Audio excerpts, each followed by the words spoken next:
Test. Oh,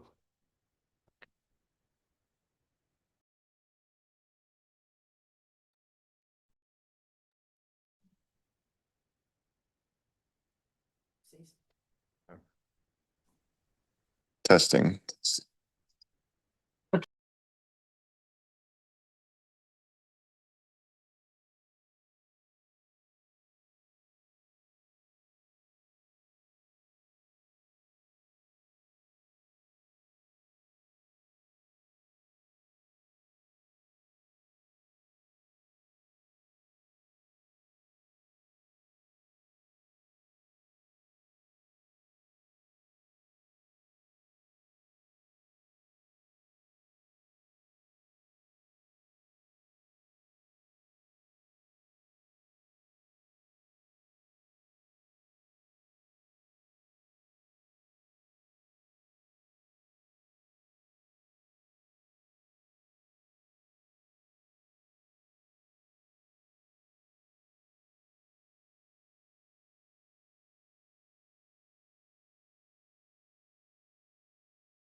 Test. figuring.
Good evening, everyone, and welcome to our great city. Welcome to the regularly scheduled meeting of the Lamarque City Council, June 22nd, 2026.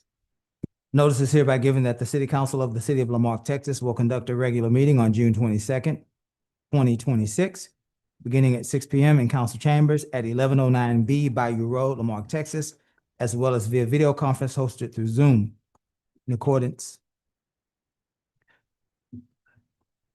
That's what I mean. In accordance with section 551.127B of the Texas Government Code, the presiding officer and a quorum of the Lamarque City Council intend to be and will physically be present at 1109 B Bayou Road, Lamarque, Texas. This location will be open to the public, and the meeting will be broadcast at this location on Channel 16 and via YouTube. The council will meet for the purpose of considering the following agenda. The meeting has been called to order. Ms. Candace, would you give us a roll call, please? Councilmember Lowry, Here. Councilmember Yancey, Present. Councilmember Griffin, Present. Councilmember Compion is absent, and Mayor Bell. Present. Thank you. We have a quorum. Thank you, ma'am. Let's have our invocation and pledge. A stand. Ms. Holly, you lead us in our pledge. Yes, sir. As it is custom of the Lamarque City Council, we will all recite the Lord's Prayer together. And we are honored that Mrs. Barbara Holly would lead us in our Pledge of Allegiance immediately after. Let's pray. Our Father, Who art in heaven, hallowed be thy name. Thy kingdom come, thy will be done, on earth as it is in heaven. Give us this day our daily bread. And forgive us our trespasses, as we forgive those who trespass against us. And lead us not into temptation, but deliver us from evil. For thine is the kingdom, and the power, and the glory, ever and ever. Amen. I pledge allegiance to the flag of the United States of America and to the republic which it stands, one nation, under God, indivisible, with liberty and justice.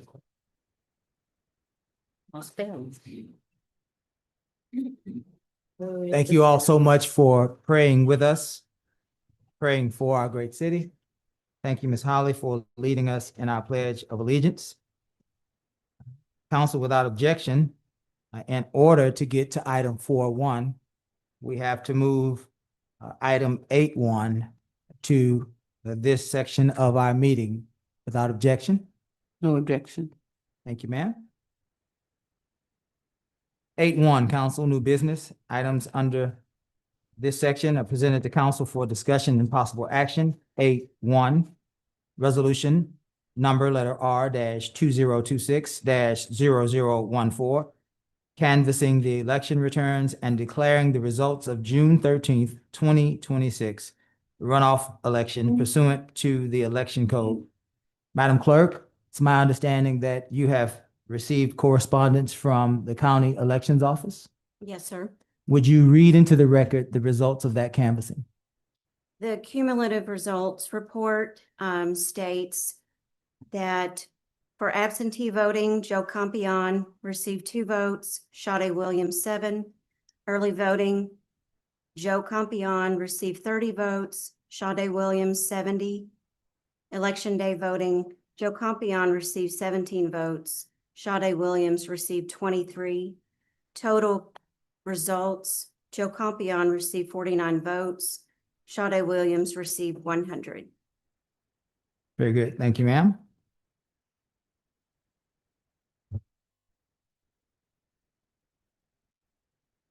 Council, it is now our job to complete the canvassing of this election and to declare the results. And I will entertain a motion to that effect. So moved. Is there a second? Second. Any discussion? Hearing none, we'll call for the vote. All those in favor? Aye. Any opposed? Congratulations, Ms. Williams.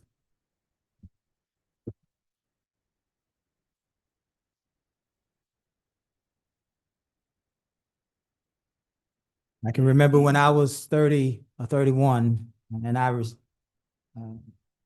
newly elected as a council member, how nervous I was. And so let me walk you through what's about to happen. I am going to come down and swear you in. And then I am going to escort you up. You will greet your council members. All the while, you will be thinking about what you're wanting to say. Because at that point, I will give you the floor to allow for you to have your first introductory comments. Okay? I'm coming down. We're coming up.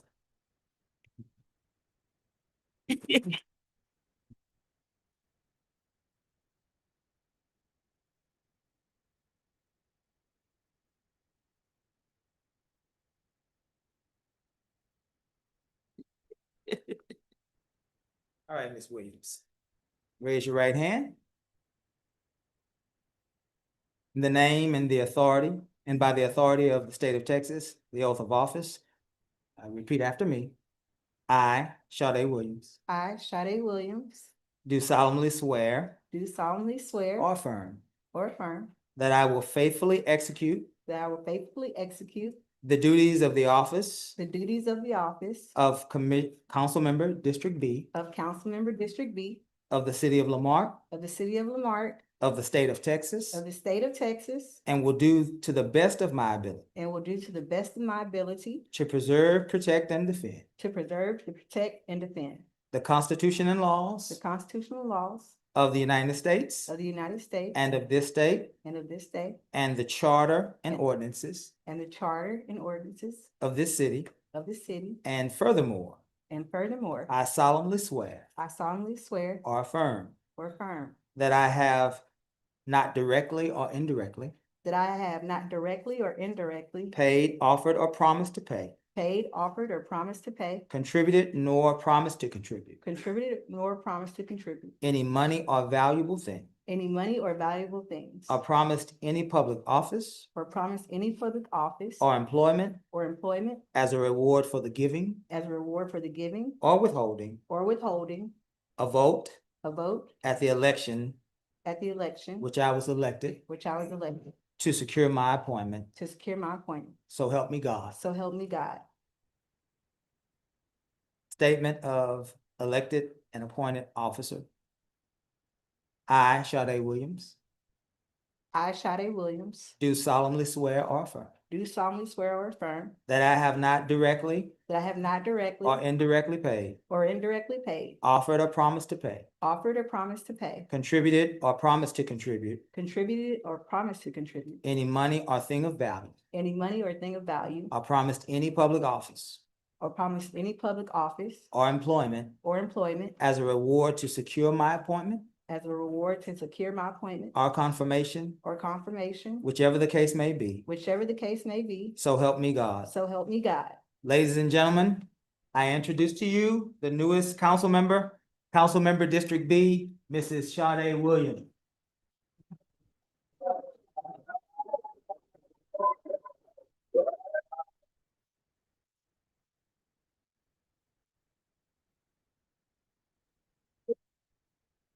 Ready? Yes, yes. Are you bringing your robe I am. and your shoes? And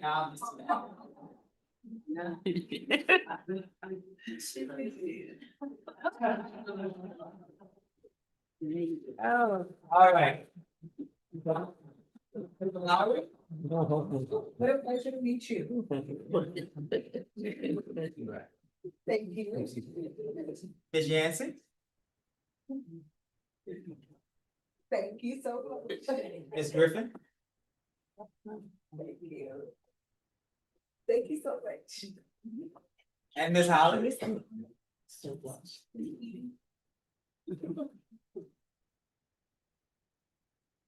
Some point in this meeting, you're gonna have to sign these, Ms. Williams. No rush. Okay. Mr. Lowry just put it in agenda for you. We are going to give you the floor so that you can make your initial comments as a council member. Ms. Williams. Thank you, everyone, for coming. What an honor it is right now to be in this room with all of you. I'm still full of gratitude.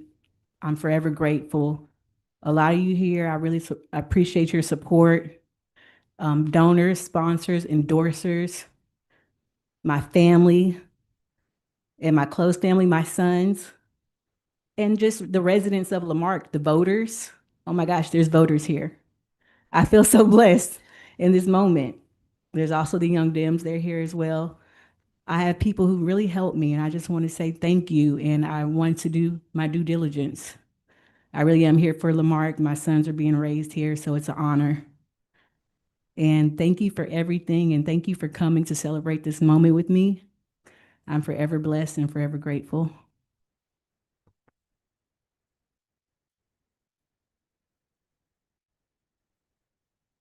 Can I just say one more thing?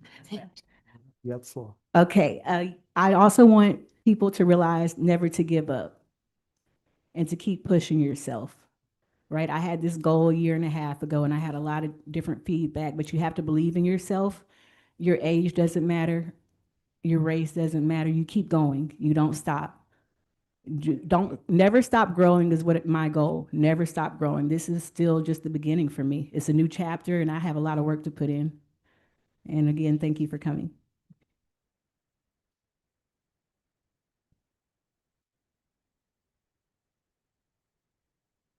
Thank you, Ms. Williams. Council, we are going to move to 4.2. We have to get through the presentations, and so we'll move to 4.2, which is our life-saving award. And I see a few distinguished men and women from the Lamarck Fire Department. I see a fire chief. Welcome, Mr. Merriman. And then there's a police chief. Are you coming, chief? Yeah. All right. Welcome, gentlemen. Thank you, Mayor and Council. First off, this is kind of a joint award. So I would like Sergeant Conan King, firefighter Tori Dickey, firefighter Caleb Matthews, firefighter Brennan Malone, and firefighter George McNeil to please come up front.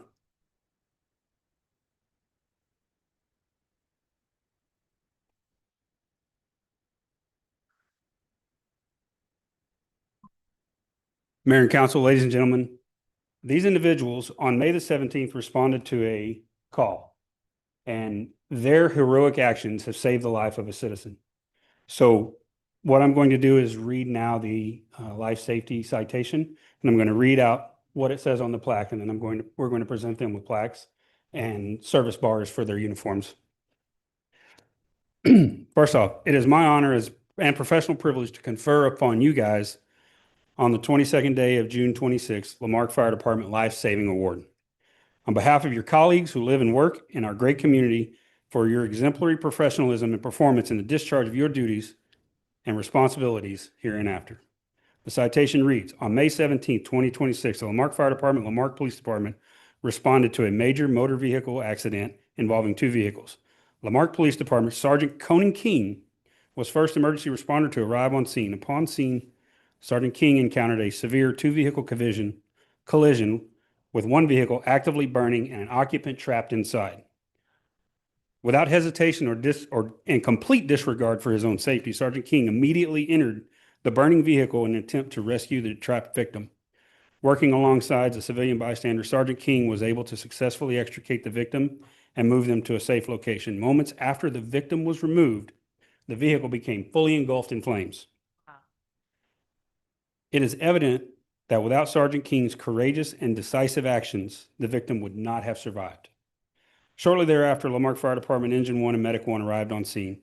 Engine 1 crew, consisting of Captain Cody Chandler and Engineer Alex Cresswell, immediately initiated fire suppression operations along with firefighter Caleb Matthews from Medic 1, while firefighter paramedic George McNeil began assessment and triage of the rescued victim. Recognizing the severity of the patient's injuries, firefighter Caleb Matthews was reassigned from suppression to assist firefighter McNeil with patient stabilization and critical care. Upon arrival of Medic 2, they began assessment of the occupant of the second vehicle. Engine 2 subsequently arrived on scene and divided personnel between fire suppression and patient care operations. Captain Reyes assisted with completing fire suppression in an efforts while firefighter Tori Dickey, was assigned to assist Medic 1 with the care of the critically injured patient. During treatment, firefighter McNeil advised Captain Chandler that he was caring for an urgent critical patient and required additional advanced medical assistance during transport. So, firefighter Brennan Malone, who was originally assigned to engine operations, was reassigned to assist Medic 1 with patient care. Medic 1 transported the patient to UTMB Galveston under emergency traffic conditions. During transport, firefighter McNeil and firefighter Malone diligently stabilized the patient's life-threatening injuries and burns. Though their advanced medical interventions, all critical life threats were addressed prior to arrival at the hospital. Upon transfer of care at UTMB Galveston, the patient was listed in critical but stable condition.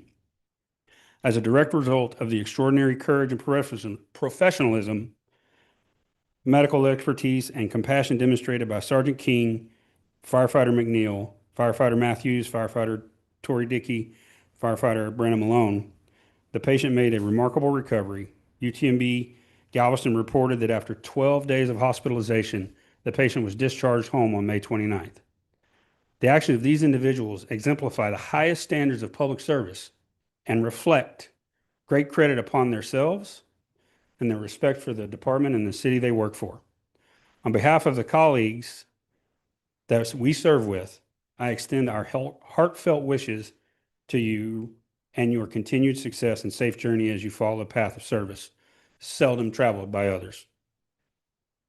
Thank you, gentlemen.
Ladies and gentlemen, let's give it a round of applause for these guys.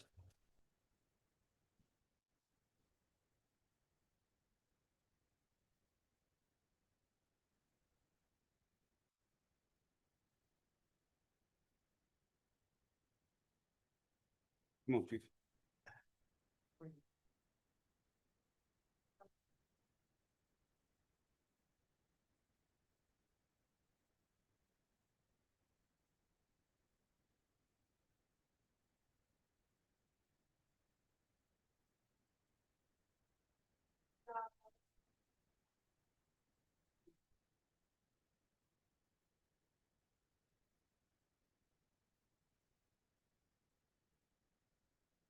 Mayor and council, thank y'all for allowing me to present that to these fine individuals.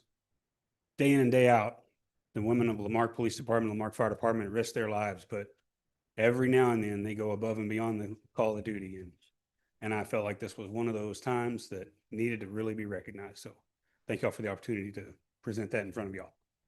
Yes, sir, Chief, and to you, to Chief Franklin, to the wonderful men and women of the Lamarck Fire and the Lamarck Police Department. I think it is safe for me to say on behalf of our entire city council, thank you for your service. We recognize that you risk your lives every day in the attempt to keep us safe, and that has not gone unnoticed. We are always praying for you and extending love and light your way.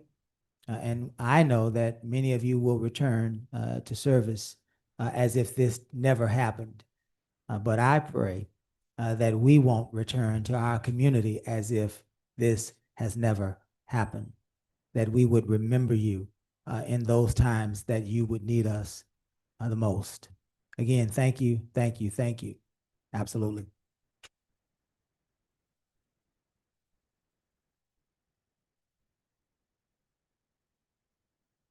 Chief Franklin, are you ready?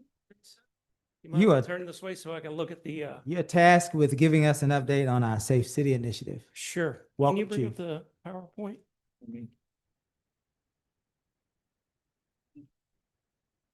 Should be in the packet.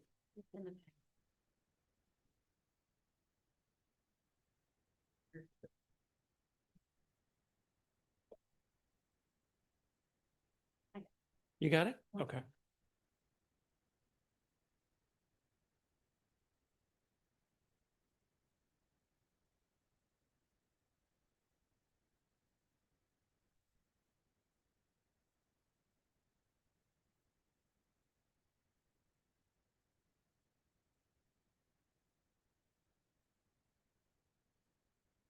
There it is.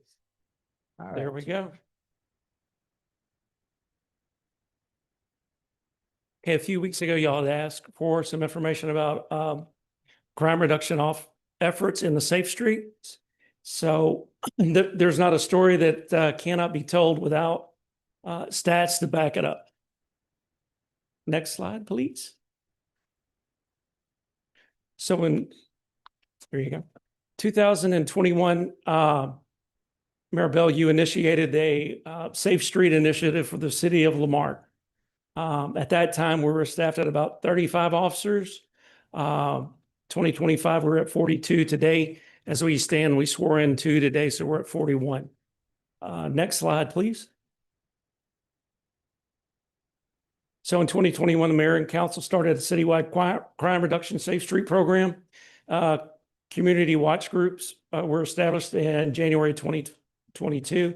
I've attached other information for you guys. We have 13 active right now. Each of those neighborhood crime watches have an officer that's assigned to their respective parts of the community, where they go out and they meet with the citizens to find out what issues we're having. And then just recently, we held a citywide community watch meeting last month, where we had all the representative neighborhoods that came together. The COPS grant was awarded in January 2022, and at that time, the COPS grant, it's a federal grant where they pay for police officers to increase the overall number of officers to have a positive response out on the street. We started a crime suppression unit in 2024, and you'll see later on in the slides that they have made a huge impact as far as getting guns, narcotics, and reduce the number of shootings that we've had in Lamarck. We also started a crime analyst position that's funded through a grant. It costs the city no money in 2024, and she does amazing work. Our crime analyst notices patterns not only within certain districts, but if they're going to be tied in throughout the community, such as the same method of operation on residential burglaries or car burglaries and things like that.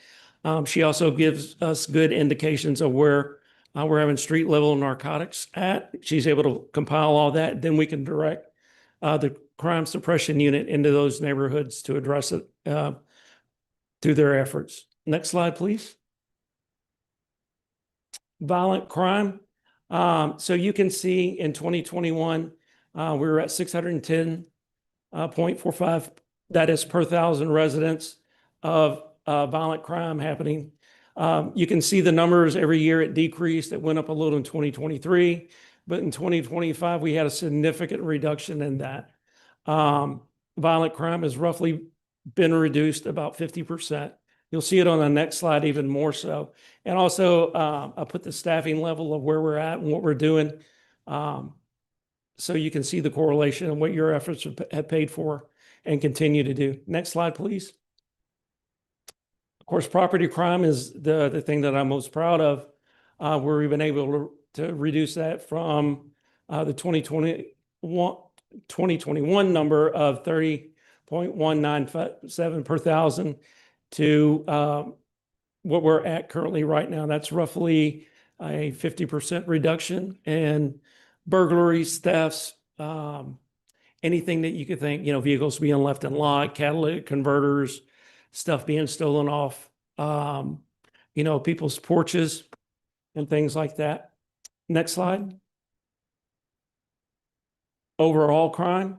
You can see the effects of what has been done. 2021, the program was first started, so we had a lot of data. We had a lot of reports and incidences that have occurred. We reduced that down to 1792.3 per thousand. You're looking roughly a 50 some odd percent, close to 50% reduction in those type of overall crimes. And then next slide is our calls for service.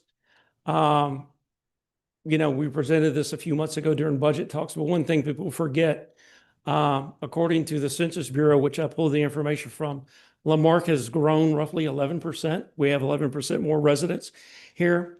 The new homes that are coming in, people are moving here. And so with that being said, you have more residents, so you have more residents calling, reporting things. And so that's where we're at currently today, which is good because we get more calls for service, but the numbers in crime are going down. Next slide, please. Specific crimes, homicides have decreased by 50%. You can see the impacts that our guys are going out working on there. Data on shootings were pulled from non-family violence related shootings. These would be like drive-bys or disturbances occurring at gas stations or apartment complexes and stuff like that. This is where it's a non-family member doing the shooting. We've reduced those about 60%, I think, in 2021. There were 27. In the last 2 years, we've only had 7 incidents of a shooting that has occurred in the city. We had one last Sunday night, and our guys were able to go out and get a suspect. They've got him in custody already. So it's paying dividends. And one of the things that we do that we're posting out now is how many guns we get off the street monthly. We got 20 guns off the street last month, which is a fairly high number. So the efforts that was created by y'all when y'all started this in 2021, you can see the results. Do I think they could be better? Absolutely. My goal this year is I'd like to come in at 3 shootings this year. I would like to have no more for the rest of the year. But that's something that we're working on every day. And next slide. The last slide, there you go. Thank you. Is just the emblem and stuff. Yeah. So I believe in your package there should be, you had asked about cops on the federal grant. That should be included in your packets there on who all's on our current federal grant, the no match grant that was provided by the Cops Ahead. So strong numbers. We're going in the right way, which is down. we need to keep doing what we're doing. To keep these numbers at a manageable level here on, but you can see with the statistics that y'all's idea that we've implemented have been working and have been working well. Very good. Thank you, Chief. Council, do we have any questions for Chief Franklin as it relates to the Safe City Initiative update? I have, two, the property crime category, does that include retail thefts? That does, ma'am. Yes, ma'am. Okay. It does. And so how, is our city doing with retail thefts? So our biggest purveyor of those type of calls is Walmart, which, typically they're in every city. If you got a Walmart city, you're going to have a lot of that. So we've got a couple of cases that we're working where we wish they would have called beforehand. We've discussed it with them, but they have some organized retail theft suspects. They've hit Walmart about 15 times. We've got it all worked up. It's gone to the DA's office for referral of charges on that. We just relocated our trailer right over here to the store. It was at CBS. And so we've noticed a number of reductions in there. So we put it at our next highest competitor for those type of thefts that are occurring. And we'll tend to float that around in areas that we need to try to control. But, the big story is with Walmart, we're asking them to call as soon as it happens. So that way we can work it instead of holding, 3 or 4 months of reports. And then we just take one big report with like 9 complainants. And it turns out to be the same guys. Okay. The only other question that I have, is regarding the neighborhood watch and the community watch groups. Are you going to, I guess, be, bringing them back, maybe to the areas one at a time? Are you waiting for interested parties or? Actually, we had a very good, strong showing at the last meeting with all the neighborhoods being represented. What I told them was, and I really think neighborhood watch meetings need to be conducted in the neighborhoods. That way we can actually be there in the neighborhoods and go out and look at things like graffiti instead of us coming to a centralized point, then having to go back. And so I've asked them to tweak those little changes. Okay. We always did that in Galveston. We would meet in a neighbor's house or somewhere close by. So when they start talking about, say, graffiti and things like that, we're able to go out and photograph it, document it, and work on the back end of getting it removed. But I felt like that meeting went very well with the neighborhood watches. And what technically is the difference between the neighborhood watch group and then the community policing?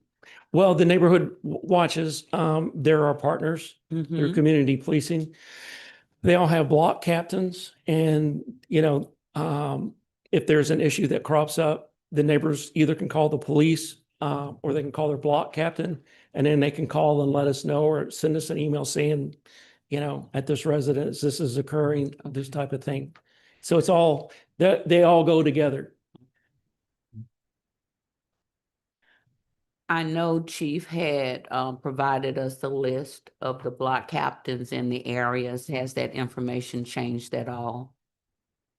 No, far- ma'am, but I probably could get that if y'all want me to give it to you. Okay. That's all I have. I apologize. Thank you, No, Ms. no. Christie. No worries, no worries. Do your job, ma'am. Commissioner Yancey? I'm so excited about these numbers. Could you bring up that first slide about the crime reduction programs where it says the active community watch groups? And I want everyone to notice how as the community watch groups grow, that crime goes down, which proves that community policing works, right? And so I know that has been, those were teachable moments between 21 through 23 about why that is so critical. But Chief, I really would encourage you to put this data into some of the contests that we have amongst the cities, right? I mean, 50%, 65%, those are numbers you just don't see, even in a matter of 4 years, 5 years. So kudos to you for building upon what we started and keeping that, because all we can do is present policy. You guys have to enforce it. I want to make sure that we keep that momentum, that we continue to grow. Because 65%, 50%, we've got the constable in the house.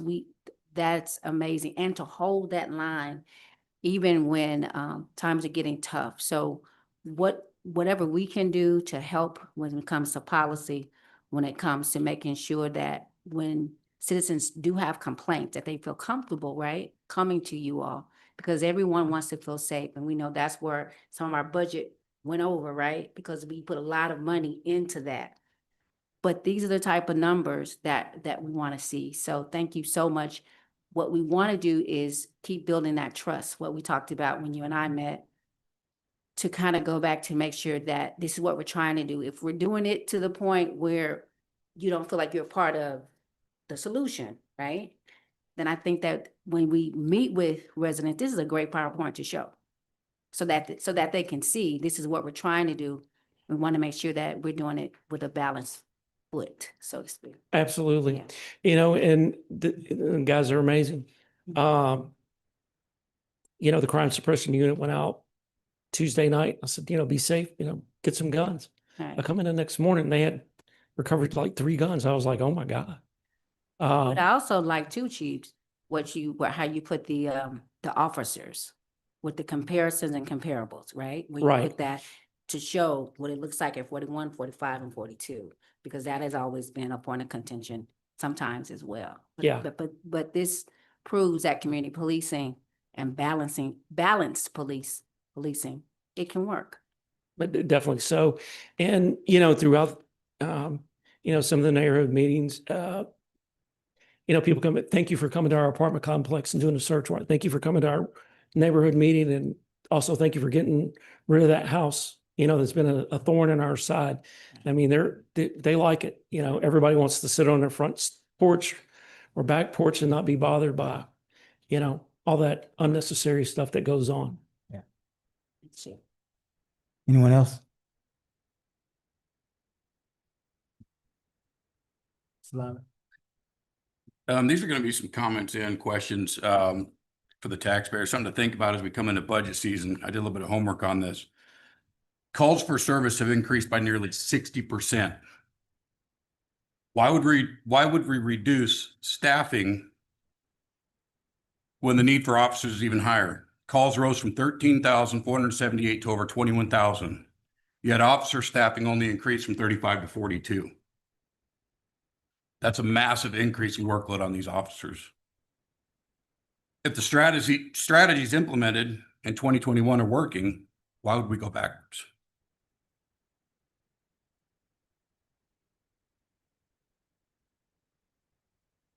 How many calls of service are the officers handling per officer compared to 2021 from then to now? That's another question I had. Oh, I don't know, but I could break that down numerically and email it out. Ms. Holly, would you have him, have Chief email the council when he gets that information? I can do that. That's simple. Thank you, ma'am. I didn't think of that. Calls of service have increased by almost 8,000 since 2021.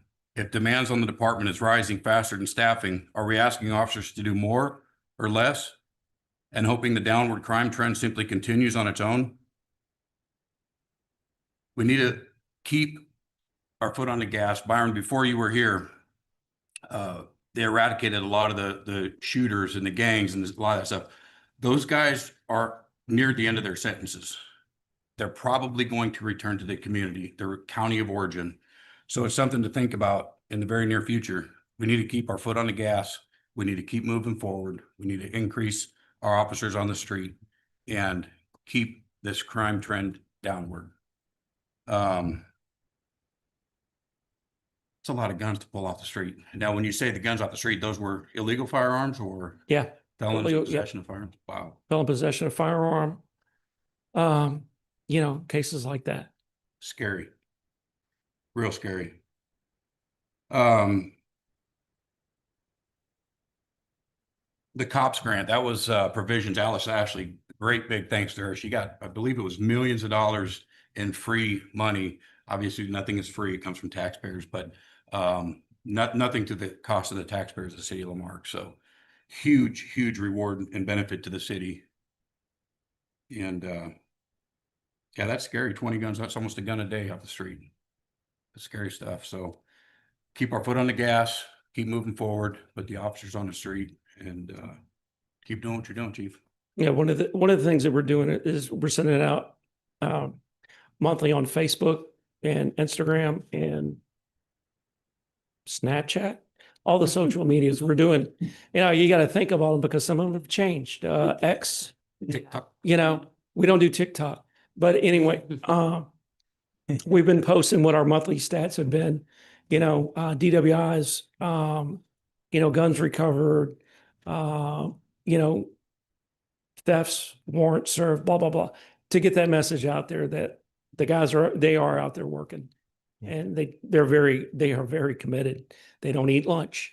They're that committed to it. Yeah. So, all right. Any more questions? What areas still need attention?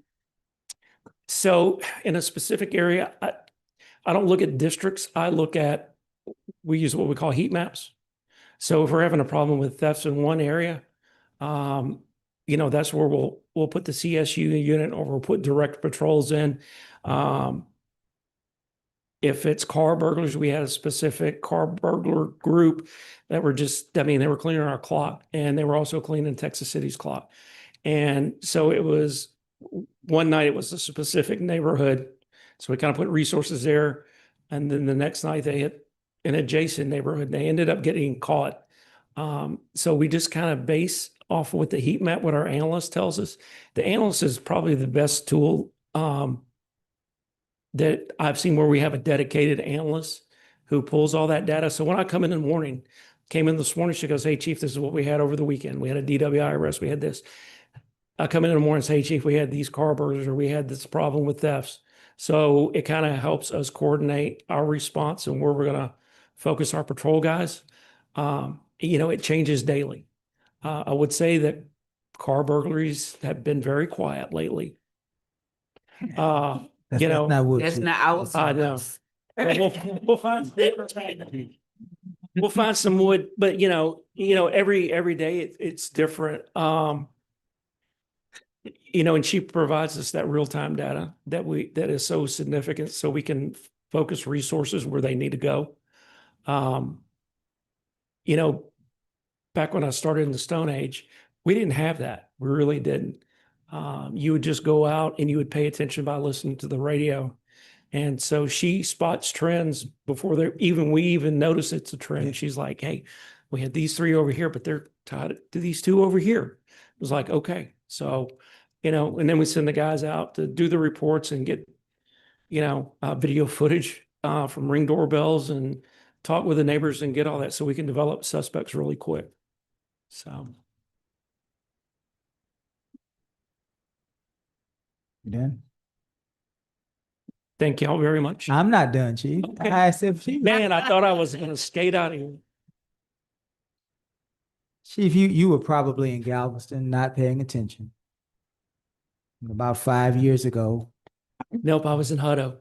you were Hutto. You Yeah. definitely were not paying attention. About 5 years ago, the Lamarque delegation went to Texas City for the State of the City address. And we stood flat-footed in a room full of people that thought we were crazy. And we said Lamarque will be the safest city in Texas. Surprise. We are not the safest city in Texas, but we're pretty close to being on our way. Absolutely. Everything that I've heard you say has been a reduction in crime of at least 50%. That is mind-boggling. That speaks to the job that our officers have done through chiefs, right? We've had Absolutely. 2 or perhaps maybe even 3 chiefs during this time. And the one thing that I want to applaud is throughout changes, throughout budget crisis, throughout all sorts of uncertainty, our officers, the men and women of the Lamarque Police Department, show up every day to do their job to keep us safe. Now, every organization always has room to grow, and I think that we all recognize that. But I wanted to make sure that we remind our community where we have been so that we can celebrate now where we are, so that we can become inspired about where we will be. Because the next phase, the next rendition of this will be even greater than what we see now. We see crime dropping. Now we're going to see the next level of that service, which is complete customer satisfaction, right? We are going to move into a place that all those members of our community and those folks that do business in, travel through, and visit our community can all say collectively that the Lamarque Police Department is 100% the best police department in Texas. And I think that we're on our way. I think that we have the willingness to grow, to evolve, and to mature. And that's what you need in these days and times. Let me ask you this, so that we can highlight this for the members of our community. And then I have a few other questions. You made a point to separate the non-family member shootings from those shootings that are domestic in nature.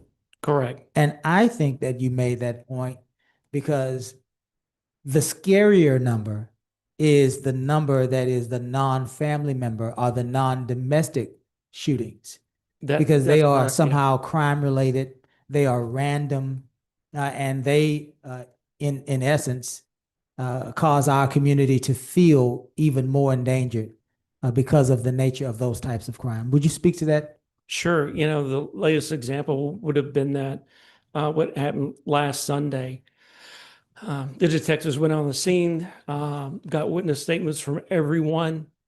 We actually put out a Facebook post on Wednesday or Thursday asking for the community's help.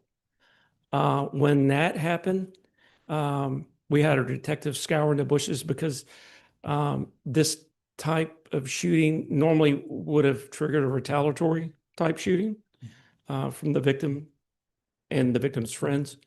And so we went out over and he actually turned himself in Thursday night because it was so uncomfortable because everyone had seen his face. And so what a lot that we do is we don't give those type of incidents the time to fester. We used our resources from the FBI, the U.S. Marshals Service, their fugitive task force to put a little heat. And so he just like, you know what, they're going to get me anyway. I'm just going to go turn myself in, which is good. Typically on a family violence, it's usually a member of the family who commits that violent act. And typically an arrest is made almost instantaneously on those, where just a random type shooting that occurs. Somehow the victim knows the suspect knows the victim, and it kind of generates or has the opportunity to generate more violence before someone is taken into custody. And so that's the way our CID has been working. They worked on it for 3 solid days. They didn't take a break. They went home about 8 o'clock Monday morning. They came back at noon. They worked most into the Monday night, into Tuesday morning, around the clock, trying to find our actor in this.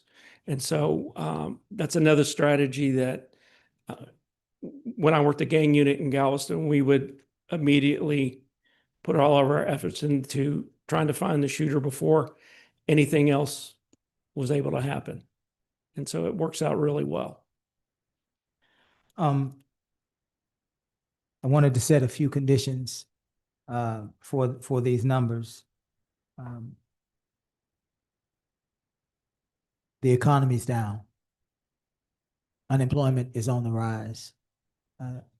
The way that we relate to one another in community has become disconnected, disjointed, and many times chaotic. not only our community, but communities beyond our community. This is a tough time for communities. We're struggling to learn how to relate to one another. And so with a bad economy and a frustrated people, we're still seeing 50% numbers in the decrease of crime. And I wanted to nail that down for us so that we can understand exactly how wonderful these numbers are to the ears of those that have prayed for days like this. But let me ask you two questions, and then I'll be on my way. Part of this program is a program entitled Eyes on Lamarck. And in that program, we had a corporate partner donate some Ring doorbell cameras in hopes that we would be able to have more eyes on our communities. And perhaps if there was an alleged crime that took place in a neighborhood, and we had some partners, some residents that have participated in this program, those footages and pieces of footage would be beneficial in helping to solve and resolve these issues of crime. And so I wanted to see where we are with that program, number one. Part of that program also called for the expansion of Eyes on Lamarck to our commercial partners, to businesses within the community, the restaurants, the corner stores, the cleaners, whomever these folks might be. And so I want to understand where we are with Eyes on Lamarck. If you have to get back to me, then that's totally fine. Secondly, I wanted to make sure that we had an accurate number on the amount of flock cameras we have in operation in our city. Eyes on Lamarck, flock cameras.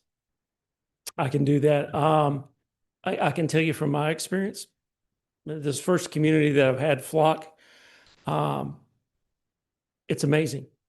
It is an amazing tool. And I will get the information on the Eyes on Lamarck program. Okay. Very good. For you. Chief, thank you for giving us an update. And we certainly look forward to Eyes on Lamarck, the Safe City Initiative program was a 5-year program, 2021 through 2026. This is 2026. And so we look forward to the opportunity to hear what your recommendations are to this council for the next phase of our Safe City Initiative. Congratulations, Chief. Congratulations, Chief Wagner, and to the men and women of the Lamarck Police Department. Job well done. Thank you. Absolutely.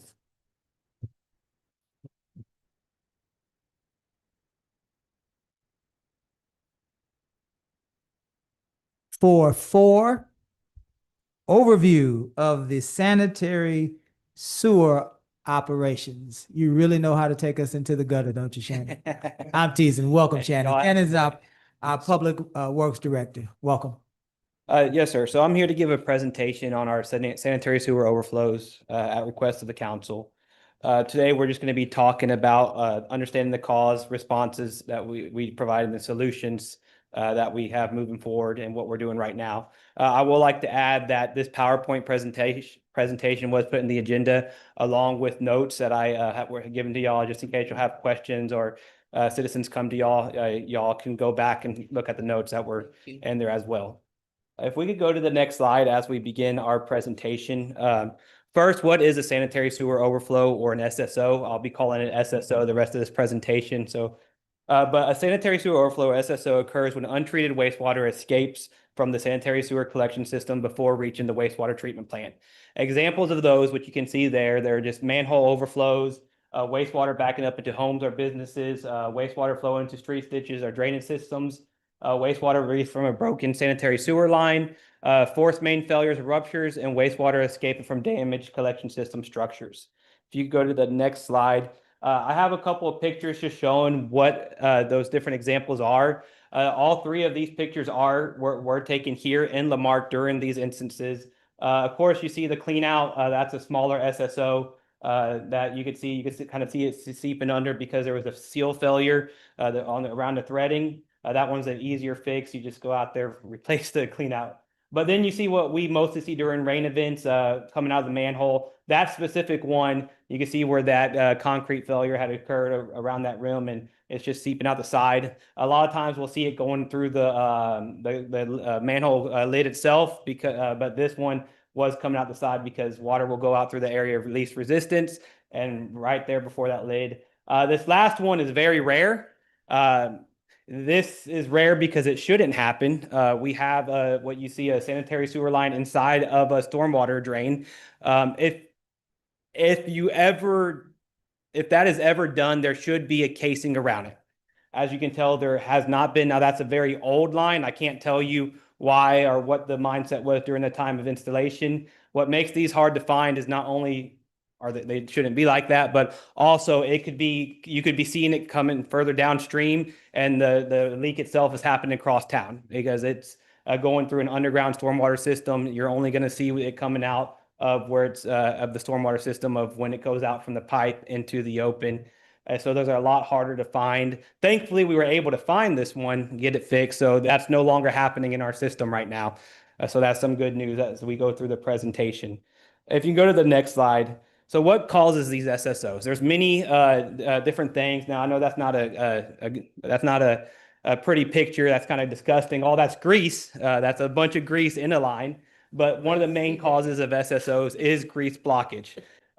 Please, I'm not here to tell y'all what to do, but please stop dumping grease down your system. Not only does it eventually clog up your own system, and you got to call a plumber or have somebody come out there to clean it out yourself, but it also causes that in our own system, which causes a lot of these SSOs. When our guys come out with the jet machine and there's a block that we usually have to put it in the clean out and clear the blockage on our end. We can't do it on your end, but a lot of that happens because of the grease in the system that's being dumped down. Another cause of SSOs is debris accumulation. There's root intrusions where trees are growing down that grows into the pipe itself.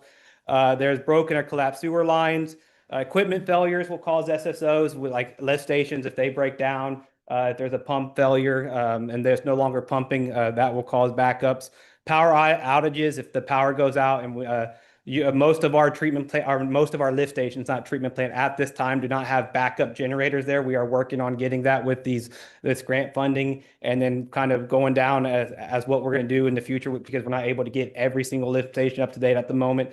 But power outages will cause SSOs, along with heavy rainfall. Heavy rainfall, which comes with this inflow and infiltration, which we call I&I. I'll get more on that in a minute. But heavy rainfall is where we see the majority of our SSOs right now. Every time it rains, we hear it, that it's crazy, it's bad, it's not good. That's when just whole town's just falling apart, is when we have those major events. But why is that happening? What's going on? If you can go to the next slide, we have what is called inflow and infiltration, or I&I. Now, inflow is stormwater entering your system, and that comes in through manhole covers. All our new manhole covers, if y'all seen them, they no longer have the holes on top. They're sealed up tightly. The older manhole covers have those holes on top where everything's kind of flowing in. Even if it's raining and there's nothing else that it's able to go through, they're still entering into those manhole covers, the older manhole covers. We have clean out. People like to leave, if they have backups, that we can't get to them right away. Sometimes they'll take off their clean out thinking it's going to help relieve pressure. Actually, it's putting a lot more water into the system. Clean out tops will cause a lot of this inflow. Illegal connections, if you have, by illegal connections, if you have French drains or drainage systems in your property that you've connected into our sanitary sewer line, which has occurred. I haven't seen it here in the city, so if you're doing that, please stop. But I haven't, but it does happen. It has been caught elsewhere. So those types of things, along with damaged structures, the pipes, the system, anything, manholes with holes in the side of them, all this is stormwater is able to get into our sanitary sewer system. Then we have that inflow, and then we have what's called infiltration.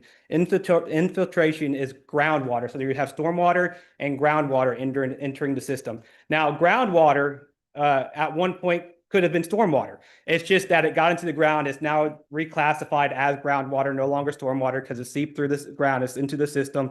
So when it rains, we can still have more groundwater entering the system. And it could also be from a broken water line that's seeping through. We have our cracked sewer lines. That's how they get through, is cracked sewer lines, failed joints, your aging infrastructure. You have deteriorating manholes. We actually had an instance I saw it was back in 2019, where we had a hole at the bottom of manhole, and that hole was about probably 15 feet underground, and we didn't know about it. The only way we found out about it is we came on site, and there was a giant sinkhole around there, because over time it was overflowing. We just couldn't see it seeping through the ground and then going back down, going back up, and over time it just, all that ground just collapsed, and we saw that it was about the size of this little area right here, just a giant sinkhole, was how we were able to find that manhole got fixed. But that's another, those types of ways is how water, the infiltration enters into our sanitary sewer system. If we could go to the next slide. But why is that important in what we're dealing with right now and what we're going to be talking about? We're going to look at some of our main areas, and it's actually one big main area that we see the majority of our SSOs during rain events. Now, this is not the only situation. I know there are some smaller areas, and we know those situations, those problems. But our biggest area, if you could go to the next slide, that we see SSOs during rain event is in this immediate area. You see there's a Corbett over there. There's Newman, there's DeRoe. That little blue dot down there at the bottom, that's our wastewater treatment plant. And all those, it's hard to see here, but all those red lines going through, that's our sanitary sewer lines, and it's all on, that's our gravity lines. So you have two types of lines in the sanitary sewer system. You have your force mains, which they leave directly from a lift station. They're pumped directly to the next stop until it's either put into another lift station, put into the treatment plant, or put into a gravity line. Your gravity lines are all fed by gravity. There is no pump. There's no pumps there. There's no other way to feed that. It just slowly travels down to its next destination. And everything in that immediate area are all gravity lines that its final stop is the wastewater treatment plant. It doesn't go anywhere else. There's nowhere else. It is all built to the last stop would be your Volney. There's a waste or a lift station right there on Volney. It pumps into a gravity system that's right outside that little black line, and then on the top left corner, then everything else just feeds to our wastewater treatment plant.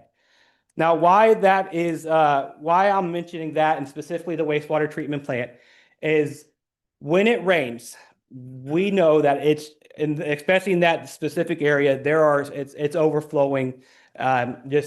You saw that one picture. That was actually a picture taken in that immediate area. I think that one was right off of Newman, if I remember correctly. But it's just going, and it doesn't stop until the rain event's over. Why that's happening, and I'm going to explain some of that right now. And if we could go to the next slide. One of the major reasons of why that's happening is a wet well condition at our wastewater treatment plant. It's kind of hard to see in this picture. I try to get a better picture.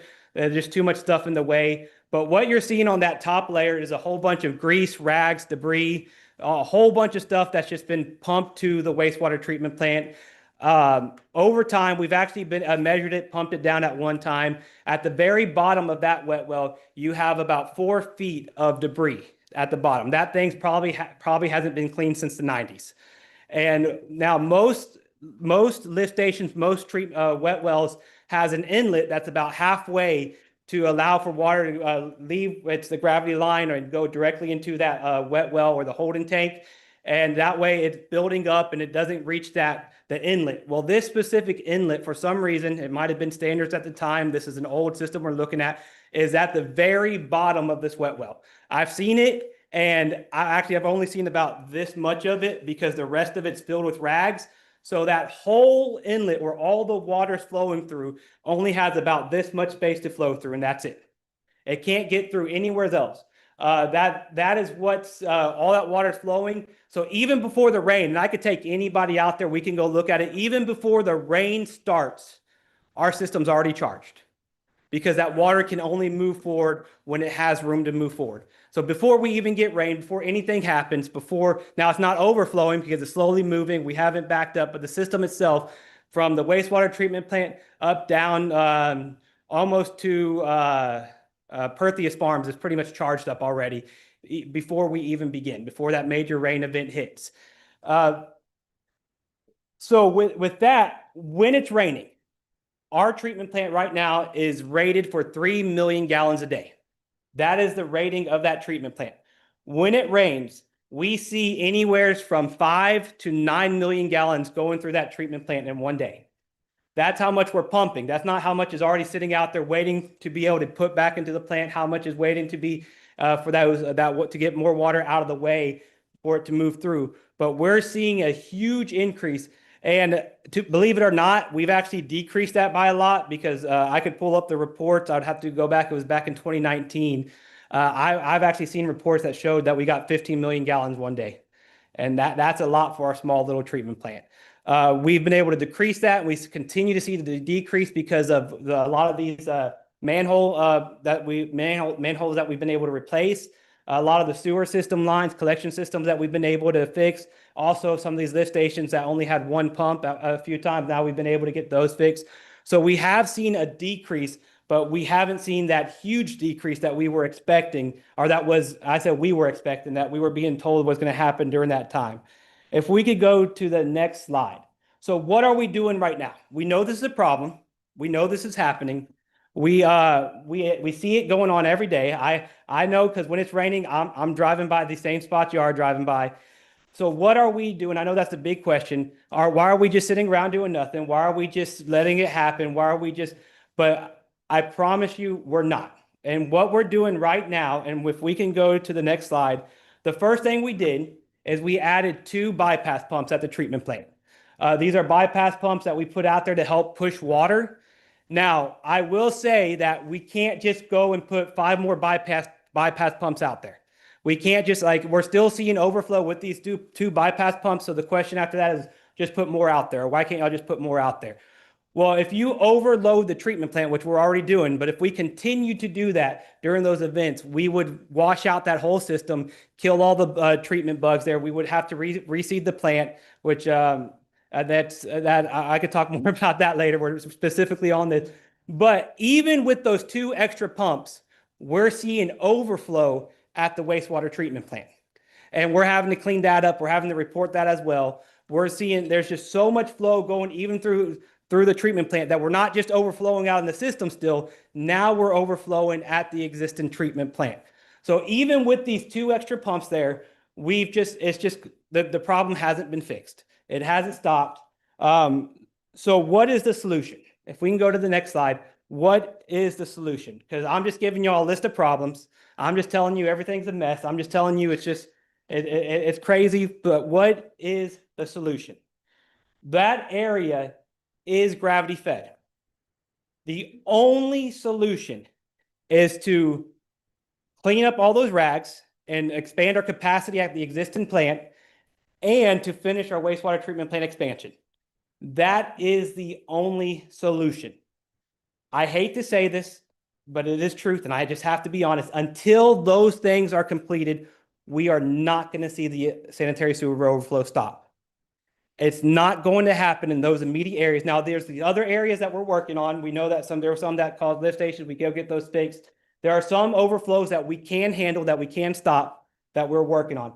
But until the plant expansion is done and until the rehab, and we don't even have to wait for the plant expansion, I'm sure a lot of this, I won't say will be completely just done away with, but a lot of these overflows will be minimized just by finishing the rehab of the existing plant. Cleaning out those wet wells, getting those that bar screen repaired over there. Also getting some of those pumps, the new control panel that we're working on right now at the existing plant. So we're working on that along with this wastewater treatment plant expansion. But until then, we can't add more pumps. We've tried, we've done it, we're doing it right now.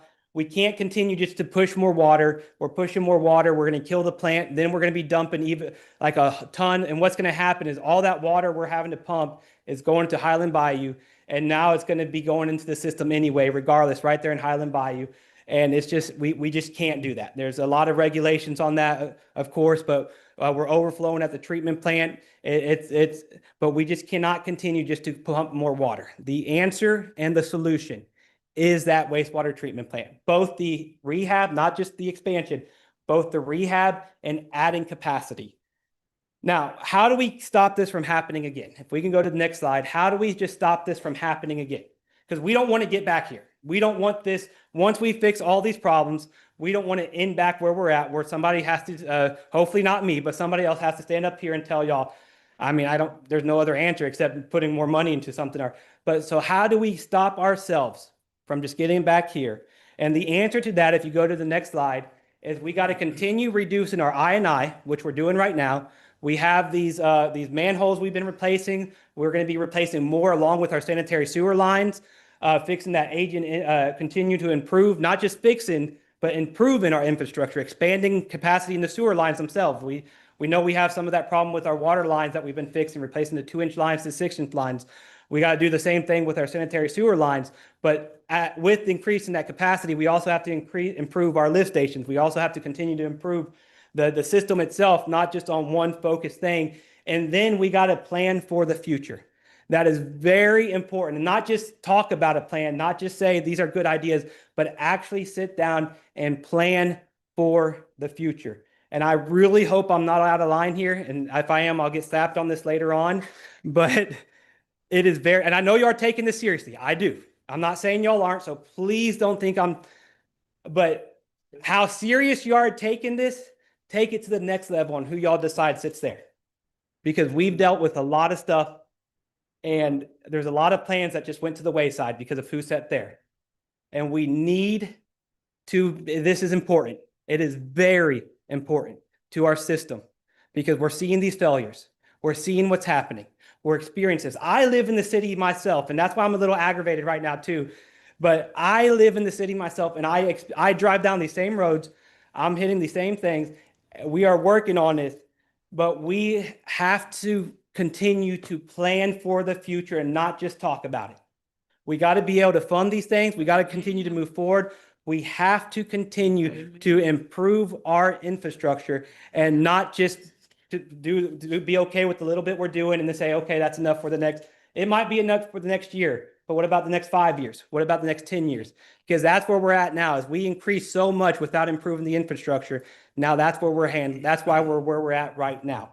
Now let's go back to, once again, us. I don't want to, I'm going to pick on, I hit us. I will, after I picked on y'all, let me jump back on us. But what are we doing? Because I know y'all want to know what are we doing during these events. I've talked about those pumps, but these are the steps we're taking. If we can go to the next slide, is we talk about when we're talking about before a rain event. Before every rain event that we know there's a bunch of rain coming, what we do is we go out, inspect, and exercise our backup pumps at the treatment plant.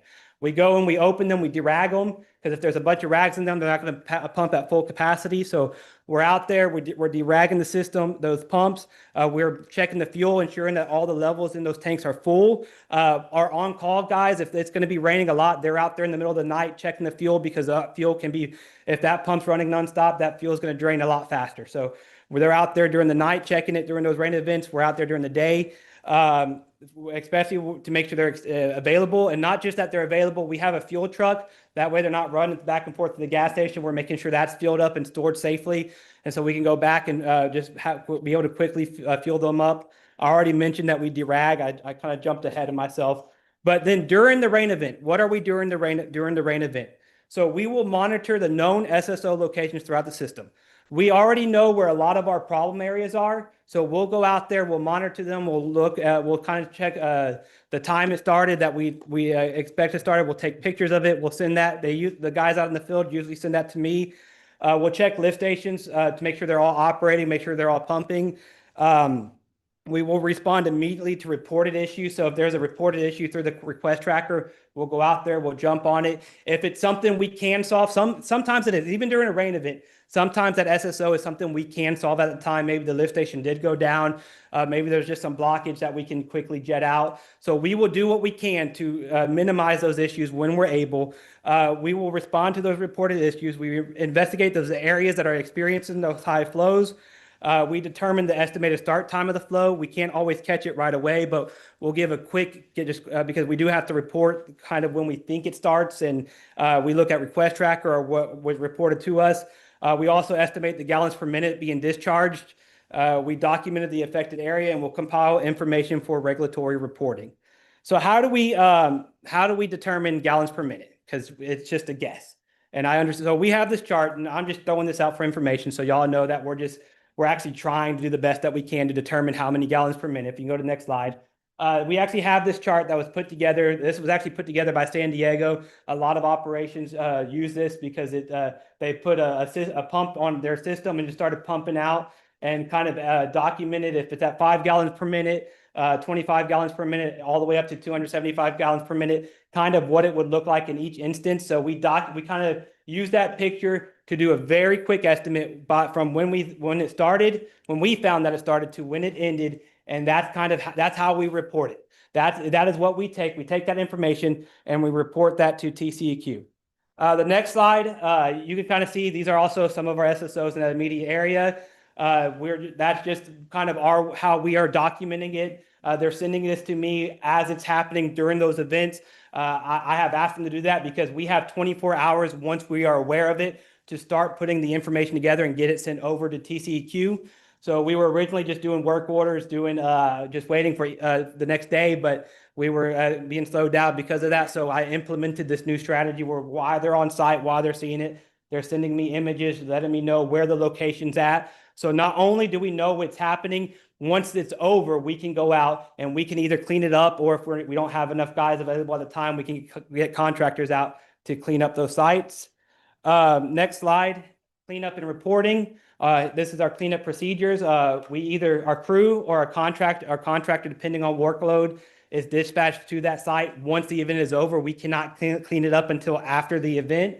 But once it's over, they are dispatched to the site. The area is sprayed down. There's a back truck that is utilized to remove the standing sewer, and that whole area is disinfected. Once again, that's the area that we see the overflow. We understand there are things, so does TCQ, that there are areas that it does escape into. That's why we're reporting not only that we cleaned it up, but or not only that it happened, but the areas we were able to clean up on. The reporting procedures, the first report to TCQ has to be emailed to them within 24 hours of the SSO to their Region 12. It's an email that we send out to them. And then after that first initial email, then we have 5 days to mail out a physical report to their Austin headquarters. And that all has to be done within that time frame. And if you go to the next slide, y'all can see on the left is the paper report that has to be physically emailed, or not emailed, mailed out to Austin. The email won't work. I've tried. I've called them up, like, y'all get it a lot faster. Like, no, they want it mailed out to them. But then you see on the right-hand side, the first 24-hour email that we send out to Region 12, which is the Houston area of TCEQ, just stating that we know there was SSOs. This is the area they were at. This is the time it started. This is the time it ended. The reason why it happened, and then what we kind of did to help out during that time.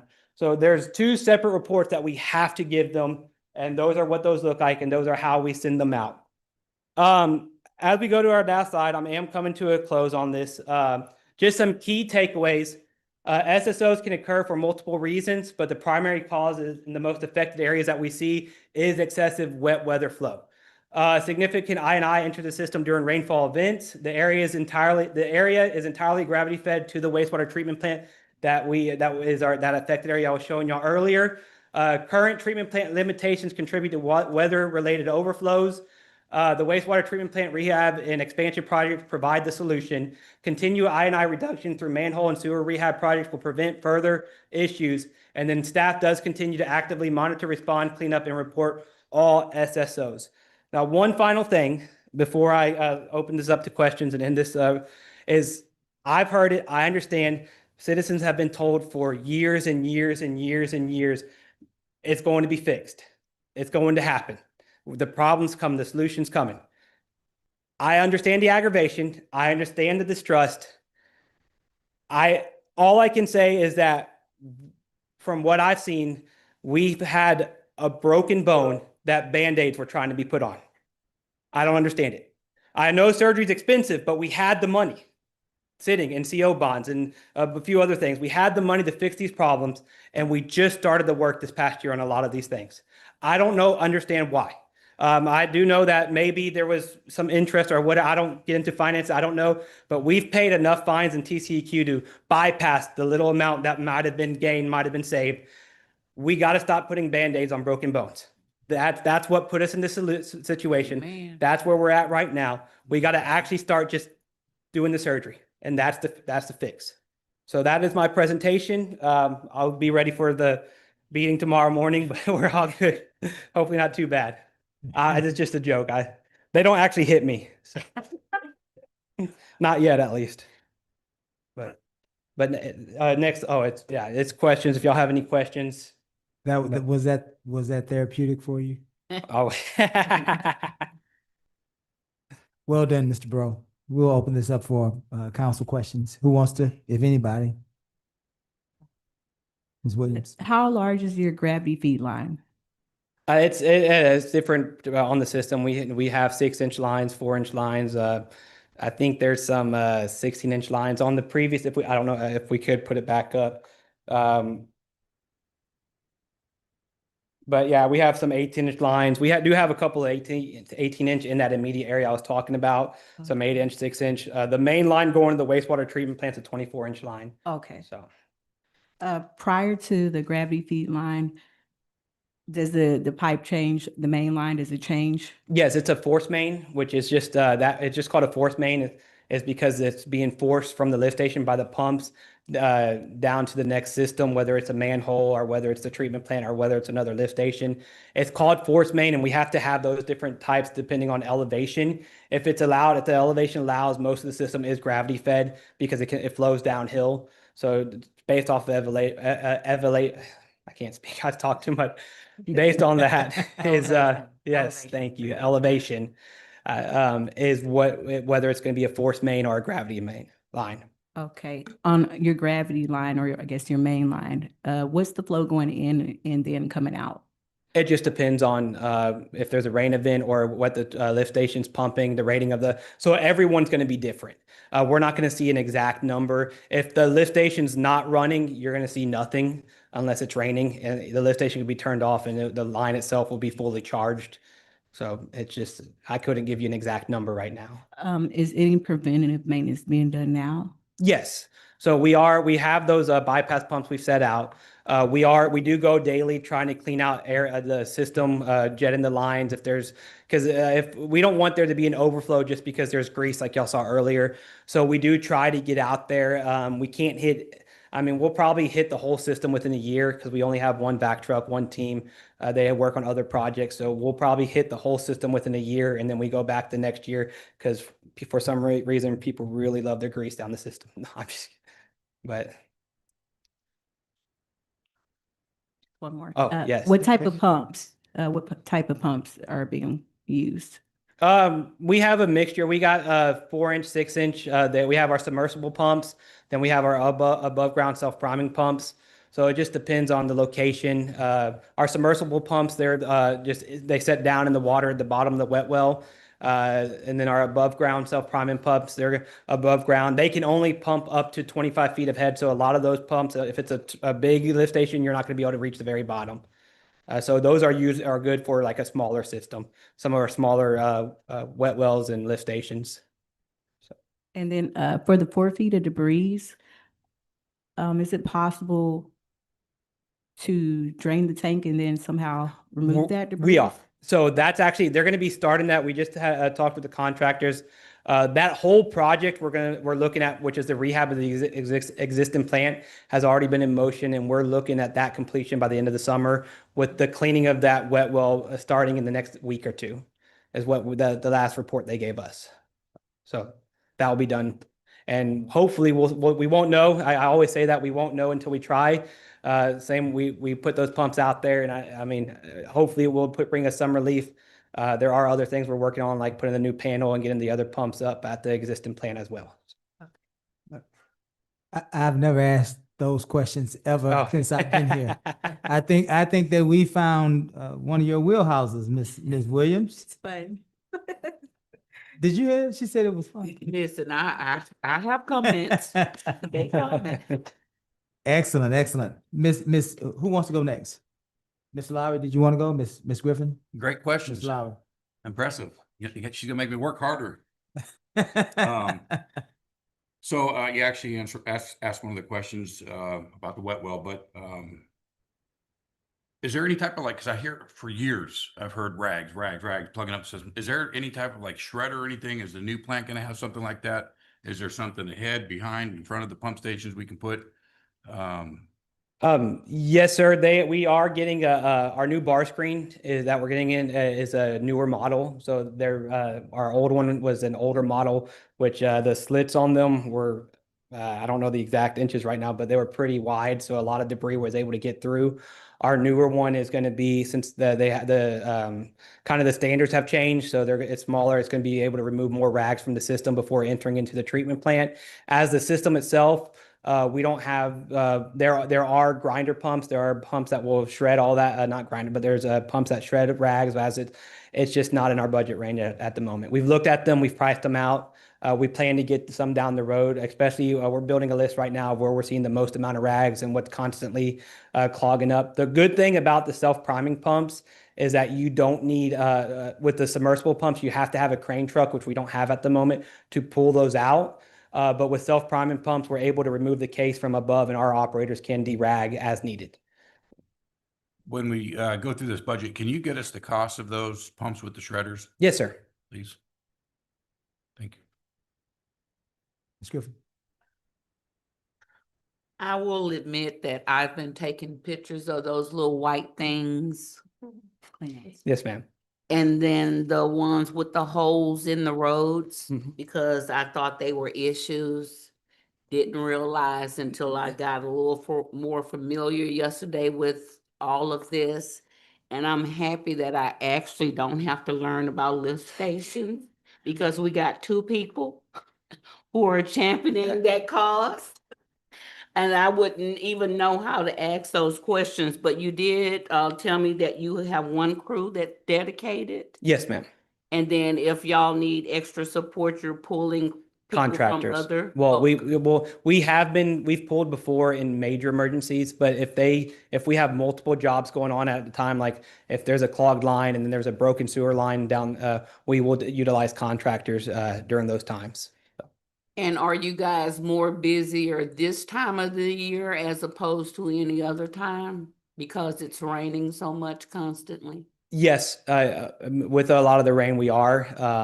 Not just on the sewer, but also on the water. We actually haven't been as much this year during our drought years, which we had a couple of years previously where we had a drought. The ground was dry, was busting a lot of our pipes because it's shifting. So if we have dry weather, so it's kind of, the rain is good and it's also bad. It stops water breaks, but then we see all these overflows. So Have we talked about the wastewater treatment plant expansion? I don't recall. that's coming It's next. coming up. Okay, It's coming up. okay. That's all I have. Ms. Yancey, did you have anything? No, I'm yielding for the next. You're one. yielding for the next one? Mhm. Shannon, Yes, sir. and I think that this will warm Ms. Williams' heart as well. First of all, before I get to that question, did you say that there were water lines inside of sewer lines? There Or was a there's sewer line inside of not a water line. It was inside of the stormwater system. The sewer line is running through the stormwater. Yes, sir. system. It's not common practice. It shouldn't be. If one is installed, there might be a very rare occasion. There should be a lining installed around it to prevent, if it does break, like we saw on that one, to prevent the wastewater from entering into our stormwater The system. sewer line Yes, sir. is running through the stormwater That's correct. line. Even more disturbing than that is we don't know where they are. That's correct. Until it breaks, like this last one, and then we see it at the very end of the system coming out. The gentle lady from District B apparently is some sort of a subject matter expert in things like that. Is that right? So I believe, hope, and pray that we might be able to find some support for you to map this, Yes, sir. because that is concerning, Yeah. to say the least. And so long as we don't know what we have, Yeah. we won't be able to maintain what we have or improve upon what we have. I'll leave that there with you on that one. Ms. Holly, there has to be a way for us to be able to understand our infrastructure, to know where our infrastructure is, what condition it's in, and what what we have to do to maintain or improve that infrastructure. The first step is to find out where it is. And I kid, but I am so serious, Ms. Williams, that I would love that you would perhaps help with Mr. Lowry and take the lead on that. That'd be a good relationship forming task for you, because the rest of us may not know anything about. Anyway, number two, you answered my question about the solution to the issues with the rags. Sounds like you said that they're going to be cleaned. Yes, sir. And the new bar screen will be tighter, is what you're saying? That's correct. Mhm. Number three, when we do have these rain events where there is overflow, I have had several residents very upset because that causes raw sewage to be in their ditches, in our ditches. Yes, sir. On their property. Yes, sir. And so it sounds like that you are aware of that. That is correct. We are aware of it. And once the event's over, we are out there trying to clean it up. Here's the issue. So here's where I want to make sure that we are all on the same page. I heard what you were saying about the need for help, and so I'll circle back on that. But I want to, if I might, park for about 5 seconds on customer service. Yes, sir. You have just explained for us in layman's terms the issues that we're having. I believe that as a community, we can accept those issues. We understand Lamarque is having growing pains, right? We're getting older, and those of us that are getting older, we realize that things don't work the way they should with our bodies, let alone with infrastructure. But some of those residents have had to endure weeks of raw sewage in those ditches that we own on their property. And I want to clearly understand how we go from allowing that to continue to happen to some sort of, Ms. Holly, a rapid response, so that when our residents have to endure raw sewage in our ditches on their property, that could be quickly resolved with superior customer service. I dealt with a gentleman on the road, my friend Rami, who said a whole lot to me on several occasions on the phone for hours at a time. Not because there was raw sewage in our drainage ditch on his property, but because there was days and weeks that have went by with no one to help to clear that for him. And I get it. We're not playing a blame game here. What I'm asking is, do we now have in place, Ms. Holly, Mr. Bro, a policy of some sort of a rapid response, a 24-hour policy, at least, where if there is raw sewage in our ditches on their property, we would immediately be able to respond to that and resolve that for them with a smile and I am so sorry this is happening to you. One of the things that Shannon needs and his guys need is we need to know when it's happening.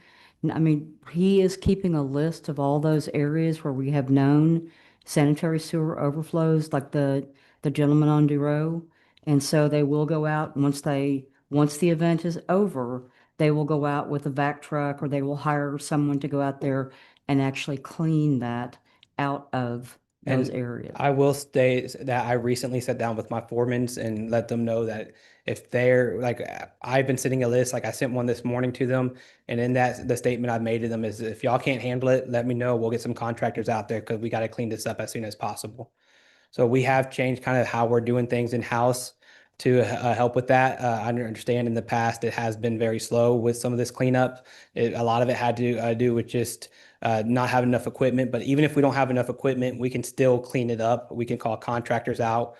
We can we have to. We can't let it sit. We can't let it be sitting there for a couple of weeks. And I would just ask that I can't always be out there 24/7. And if those situations are happening, is for someone to please just contact me directly, and I will make sure it gets taken care of. Ms. Holly? I would like for the council to have at our next meeting a policy, a 24-hour policy. Once those items come through request tracker or your office or through a council member or however they get to your desk, and I would like for you, without objection, to direct your staff.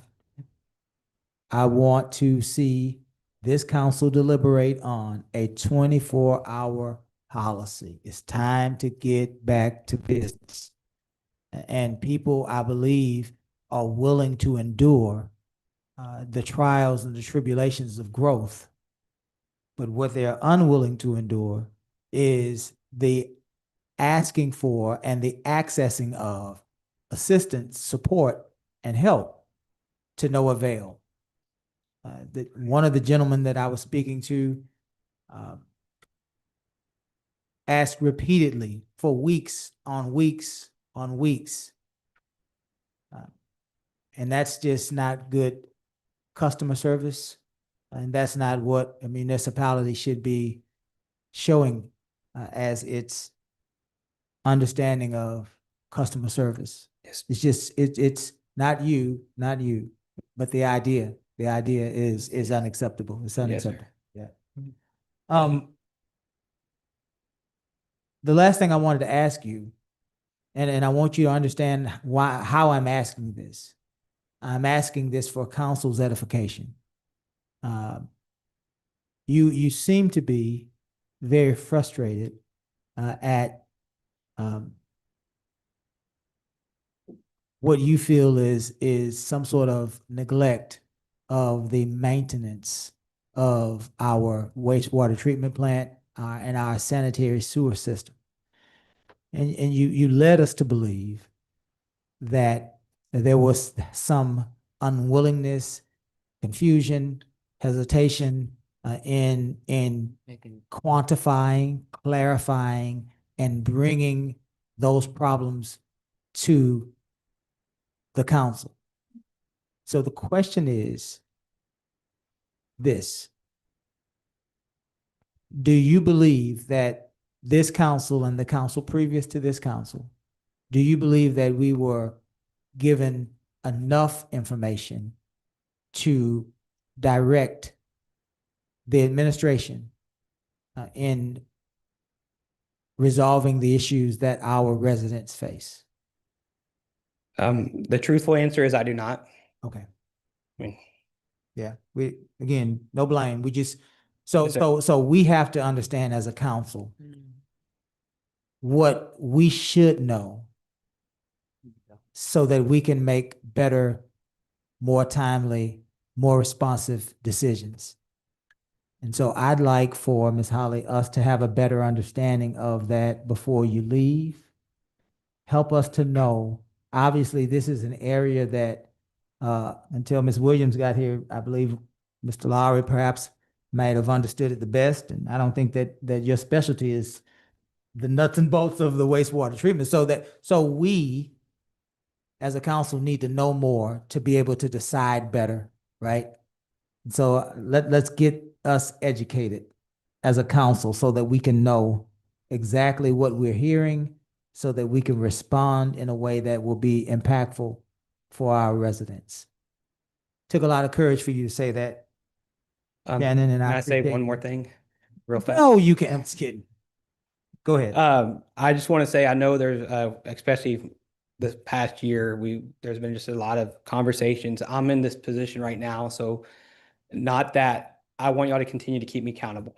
You said that it's not always my fault, but as head of public works, it does fall on me. And if there is an issue, I do need to fix it.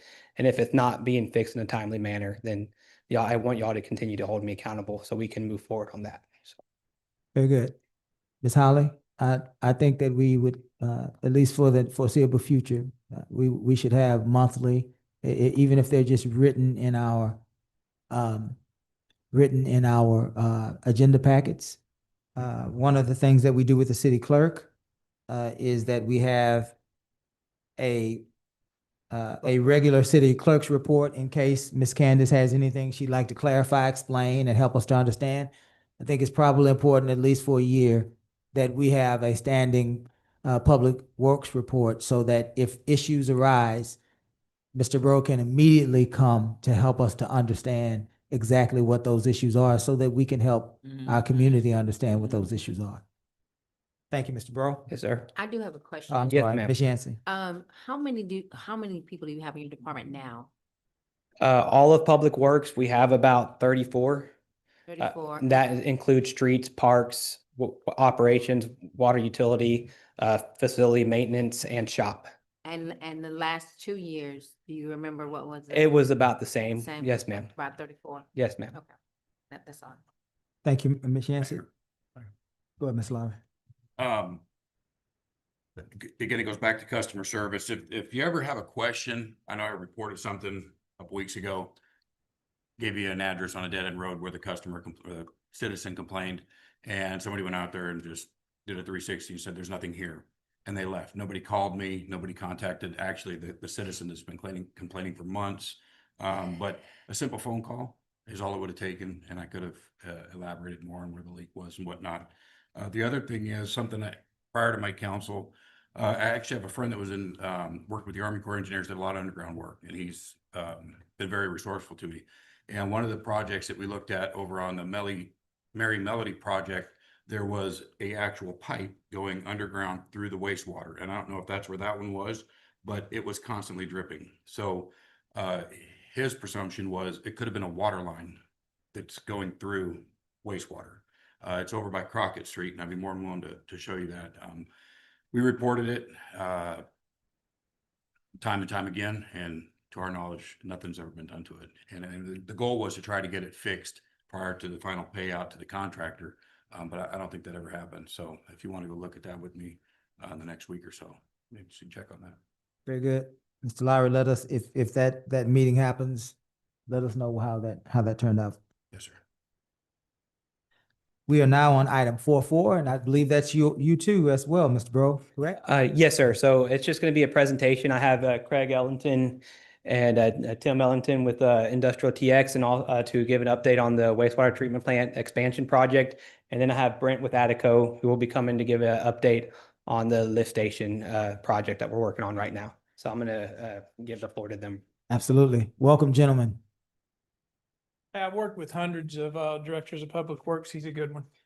Very good. Thank you for saying it. Craig Ellington, Industrial TX Corporation. I just came to tell you what's going on with the sewer plant because I'm the guy building it, me and him, along with our company.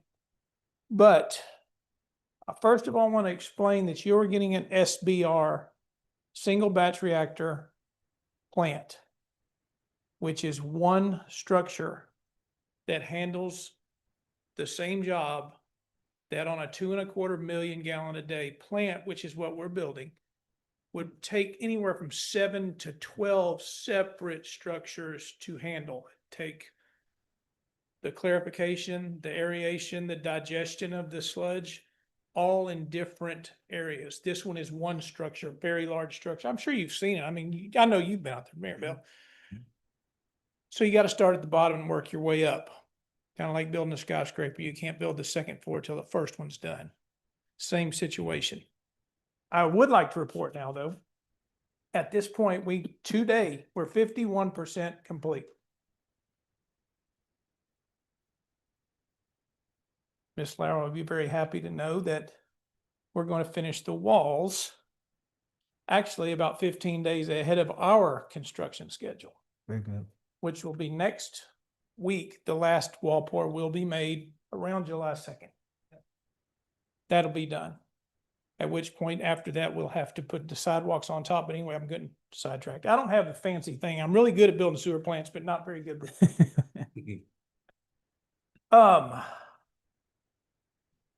I already explained that. Major milestones so far. Since we have one structure, we have to do piers, of which there was about 6,000 underneath it. We had to do a bottom slab, excavation, bottom slab, influent pipe, or the underslab piping, the equipment procurement, electrical and treatment equipment has been taken care of. It's not here yet, but it was done as quickly as possible and it's on the way. Okay. And you'll be seeing that soon. The next thing we'll do, obviously, after we finish with the structure, which will be July 2nd, concrete sets up, we'll start our backfill, which this structure is built out above the ground. So we have 19 feet of fill to go back around it, which is where all the ancillary structures, blower pads, the small control buildings, screening structure where the new screen Shannon was talking about is going to go in. And of course, your dumpster, what takes away the dried sludge. All of those are small, but none of that can be done until we get out of the ground, which is going to start. He's doing the piping today to get that done. I think I just kind of scrubbed that. You'll also be happy to know that once we get the backfill done around the outside, that allows us to let our electrical subcontractor start, because he can't put duct banks in until he has grade. Right. At the same time, while my people, Industrial TX Corporation, are installing the equipment, all the reactor equipment that goes inside, we've procured 2 more subcontractors to take care of the small slabs, junction box, the ones I discussed earlier, the small ones. They will be coming on board. So I'll have as many people on the site as I possibly can. Because I know you're in a bind. I heard what Shannon had to say. Yeah. And I was back there thinking to myself, oh, great, I'm fixing to get shot. Because he just said, hey, he's going to fix everything. So I understand where you're coming from, and I'm going to keep going like we are. I would like to also say that hopefully, I don't want to overpromise and underperform. I want to be opposite. Probably have the plant operational late spring 27. Now, we've done that. I want everybody to understand, we don't do things this way. There is no current claims to the city for extra money. And I foresee none. That's not the way we do business. So that's none of the things you don't even have to worry about. Not going to happen. We just don't do it. There's no point. We know how to build these things. We know what it's going to cost. You should have no surprise, which we also did way under budget, if you remember. Okay. Few challenges. We got started late, but it was out of our control. We had some utilities, an overhead electric line that went right across where your new plant went, and an underground gas line that went right under it. And when you have to put those piers in the ground, I could not do anything but strip the grass off the ground until that stuff was moved. That was one of my setbacks, and it did set us back up front. However, as soon as it was moved, the next day we were drilling piers. The next day. And one of the other challenges we had was the procurement of the equipment. The equipment that we did get submittals and approvals, both from Ardura, you guys, and everything, is not even going to be delivered until around September 1st. So I won't even have any equipment to put in your plant until September 1st. And some of my electrical is coming in as we speak. In fact, I think the MCCs are all going to be delivered to my office on Thursday. So from where we started, we're actually on our schedule. What we thought we would have done, we're ahead. And we will continue to do the same thing. So one of the concerns and why we had this is under the General Land Office, under our agreement with them, we have until January 31st, 2027, and we have a hard deadline where they have said that there will be no extensions. We are preparing that request right now. We really appreciate the contractor working so diligently with us. But as you heard Shannon Bro say before, that there have been delays in this project. They got started the month before I came here, and yet they got the money in early 2021, and there were delays that did not need to happen on the project that they just, you signed the contract last I got a July, notice- June or I July? got a notice to proceed on June 16th of Point- last. Yeah, 2025. So they just got cut loose a year ago, and then they had delays, but where the general land office is saying, but you've had this money for 4 or 5 years. That is where they have been telling all Texas communities there will be no extensions.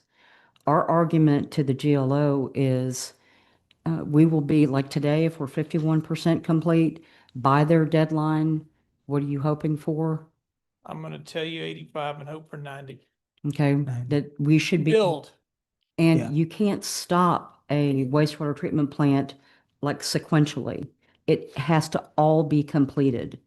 Where we can stop the lift stations that we're doing, this is not one that can happen. So we intend to go to the land office and ask them if they will give us consideration because we will be so close to completion. And as the contractor has said, those things that were outside of his control with the utilities that needed to be moved, and then even some of the equipment delays being here in September, but they are moving with all due speed. And another thing needs to be taken into consideration is not only was Shannon, us, and the engineer, Ardura, all three of us were hammering on the utility companies the entire time. But they do whatever they want to and they move at the speed of smell. And they don't care who you are.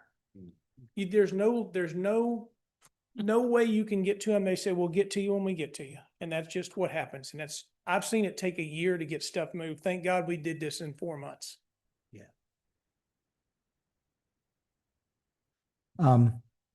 Let's stop here and see if there are any questions from council. Does council have any questions for? Let me have it. Just one. This is the thing that Mr. Shannon say we need to finish in order to resolve our problem. That was my only question. Now it's gonna help. It's certainly gonna help. You're gonna fix the rest of it? I don't know how much money you got. That's all I had. Anyone else have any questions? I do have a question because this project was $48 million. And I remember that we took, and it was before I got on council. We knew that it was. Yeah, the whole thing was 49, but your portion is 30, Nope, 28 million. you're 28 million? It's 28 Okay, million. I came in that much under budget. okay. So explain to me, where does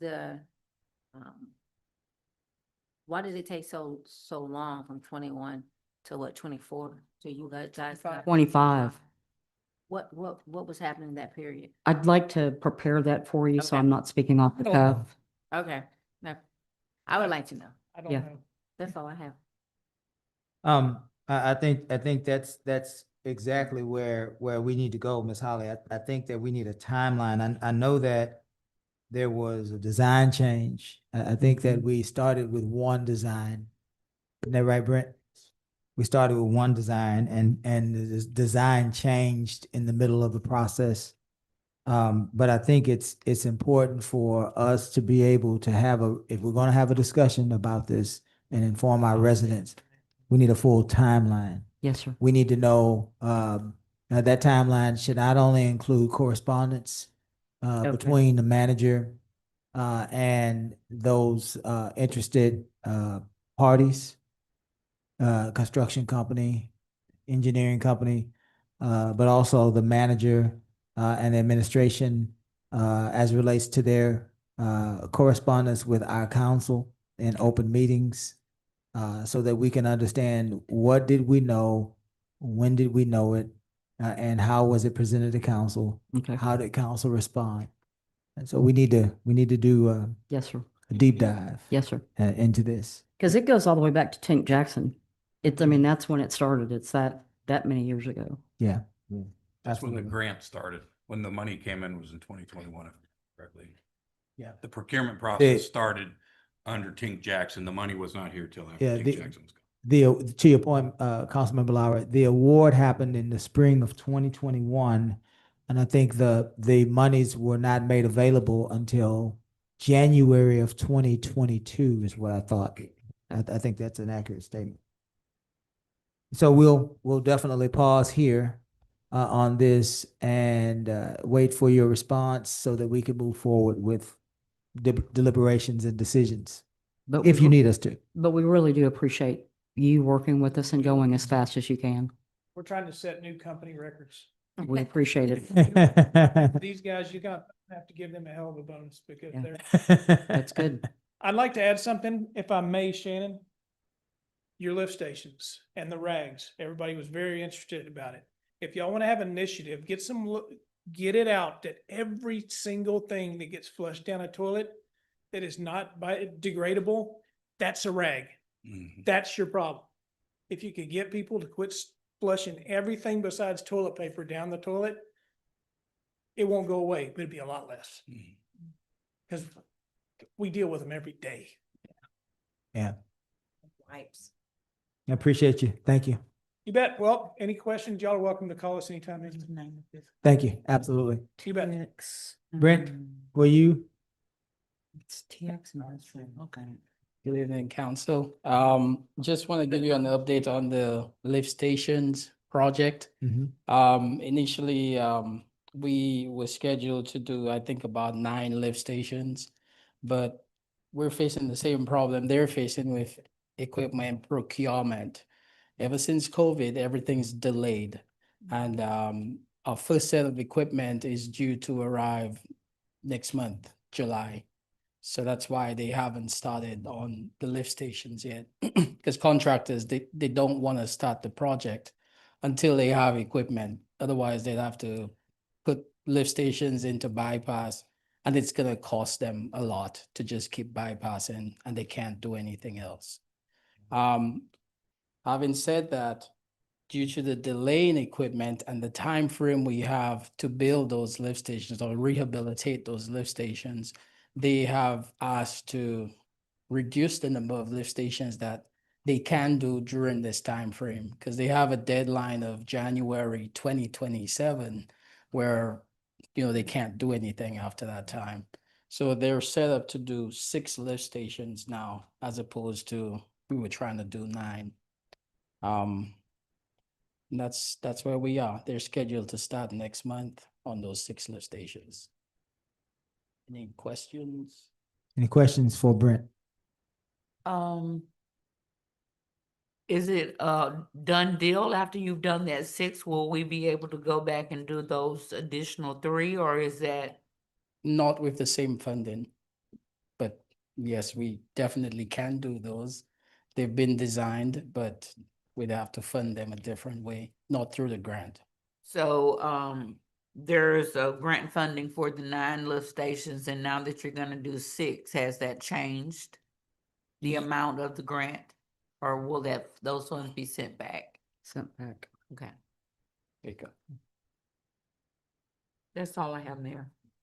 Anyone else? Real quick on that. Ms. Williams, we need you to approach so that the Just- residents can hear you. Just to Shannon. add as well, I think these funds were, that's the 40 something Yeah, that's- million. 49 So million. that's Yeah, 38 for the wastewater plant. Same boat. Yeah, Yeah. Yeah. yes, that's Same what boat. that the was. funding could be potentially put back into the treatment plant instead of bringing Okay. it back. Yeah. Instead of the 3 lift stations?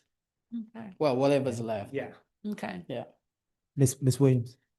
Where are these parts coming from as far as the equipment for the lift station? Some of them are from outside of the country. Some Oh. of them are from here. Control panels are built here. And we were seeing extreme delays on control panels for those lift Okay. stations, and pumps are outside of the country. Brent, Shannon, I just want to add some of them Go as ahead. well. Some of the pumps, the submersibles are outside. The self-primers, which are above ground pumps, are right here in this country. Okay. And there are still delays. gentlemen, Ms. Holly, why did we as on the council, understood that there was a design change underway? Do we know why we went from the original design that council accepted to a new, which it may be a great system, SBR may be a great system. I don't think that's the question. The question is why we had a design, the council approved it. We were waiting for work to start, and then all of a sudden there was a new design. Well, when you say a new design, there's two projects together. There's the lift station. I'm specifically referring to the lift station design. Okay, so the lift station. No, I'm sorry, the wastewater treatment. plant wastewater design. treatment. So that's why I want to make that Yeah, distinction. yeah, thank you for that, yeah. I could speak to the lift stations and tell you why we reduced the amount of lift stations that Yeah. we intended to do. However, on the wastewater plant, I have some knowledge of it that I could share. When we looked at the initial design for the wastewater plant and they received estimates on that, the city would have to add funds into it in order to make it happen. And it was a larger footprint. It would take longer than what they're taking now. So these are all the considerations that were made to determine whether we should move forward with that design as opposed to what we're doing now.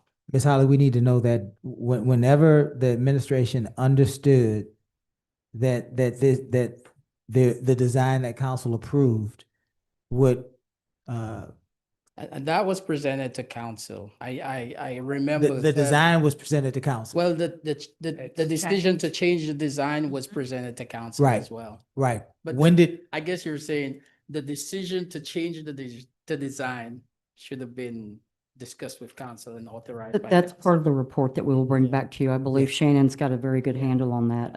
okay. I don't want to speak off the cuff on it. Yeah, no worries, no worries. We just want to make sure that we're filling in the entire picture for the council. And I know that question was asked at council before, under another city manager. And, I guess the city manager was apologetic, the fact that he had not discussed it with council and made that decision. Is that your recollection, Mr. Bro? So it was kind of went that way when we brought it to council, when he's speaking of for approval. The prior year, the change had already been decided. And I remember us having this conversation on council where I had to speak on this, where the change was already decided prior to it being brought to council. And that's why we ran into a lot of issues. I'm not saying it's all count, but y'all were blindsided the same. Because I brought it for y'all to get approved, and then there was all these questions being thrown at us. I had to go find out what had happened. But the design change was approved and happened before being brought to council. Okay. And okay. the engineers were already designing it. And when we brought it to y'all for approval, it was y'all's first time hearing about it. That's when they were already 70 to 80% done with the drawings. Gotcha. And that was the beginning of last year. So Okay. I remember that meeting and that conversation well, because it was one of my first meetings with y'all. Okay. Well, some of y'all, not everybody here. So Thank you, gentlemen. Thank you, Ms. Holly, for that. We will wait with bated breath on this report so that we can definitely understand what's happening. Any other questions? Any other questions? Thank you, sirs. Thank you. Citizens participation, item 5. Limited to 3 minutes per person. Comments from the public will be heard at this time. Any person with city-related business who has signed up may speak to council, limited to 3 minutes. If wishing to speak, give the mayor your name or the presiding officer your name, full legal name, address, and item you wish to speak about. Press *6 to mute or unmute yourself if you're participating via telephone. If you're participating via the Zoom platform on a smartphone, tablet, or computer, there should be a microphone icon in the lower portion of your screen. If you're participating here with us in person, there is a podium that is center right of the aisle. Perhaps it might end up at the center of the aisle. And there will be a timer on the screen. Is that right? And when you have reached about 30 seconds, Ms. Candace, in case your peripheral vision is not great, Ms. Candace will wave so that you can remember that you have about 30 seconds. And then you can do what we call in this great city of Lamarck, bring your horse into the barn because you are running out of time. Let's remember, we are so glad that we live in America, and this is the land of free speech. This council respects the First Amendment, We are asking on behalf of 20,000 residents that we express ourselves in a way that is not vulgar or profane. We believe on this council, you can express yourself without being vulgar or profane, because we also believe that that is disrespectful to the 20,000 residents of this great city. Thank you for your patience, and thank you for cooperating with our request. Mr. Loftus, good evening. Name and address for the record, please.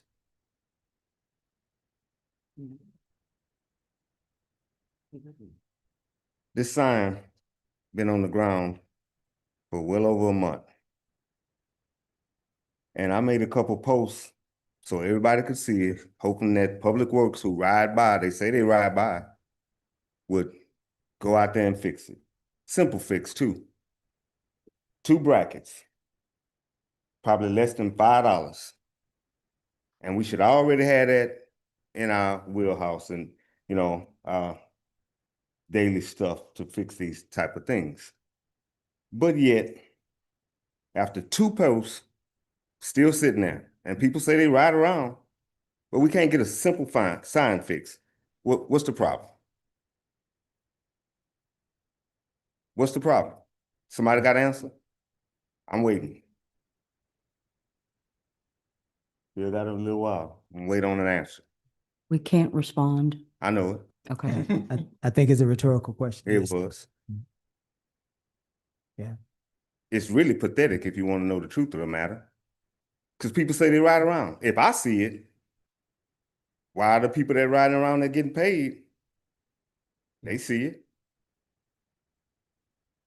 I don't get paid. And if I'm gonna remind you, Mayor Bear, the last time, a couple of years ago, I kept asking somebody to fix the sign. I went out there and fixed it myself. Yeah. If citizens got to start doing that again, what we got these people for? It don't even make sense. And this is petty.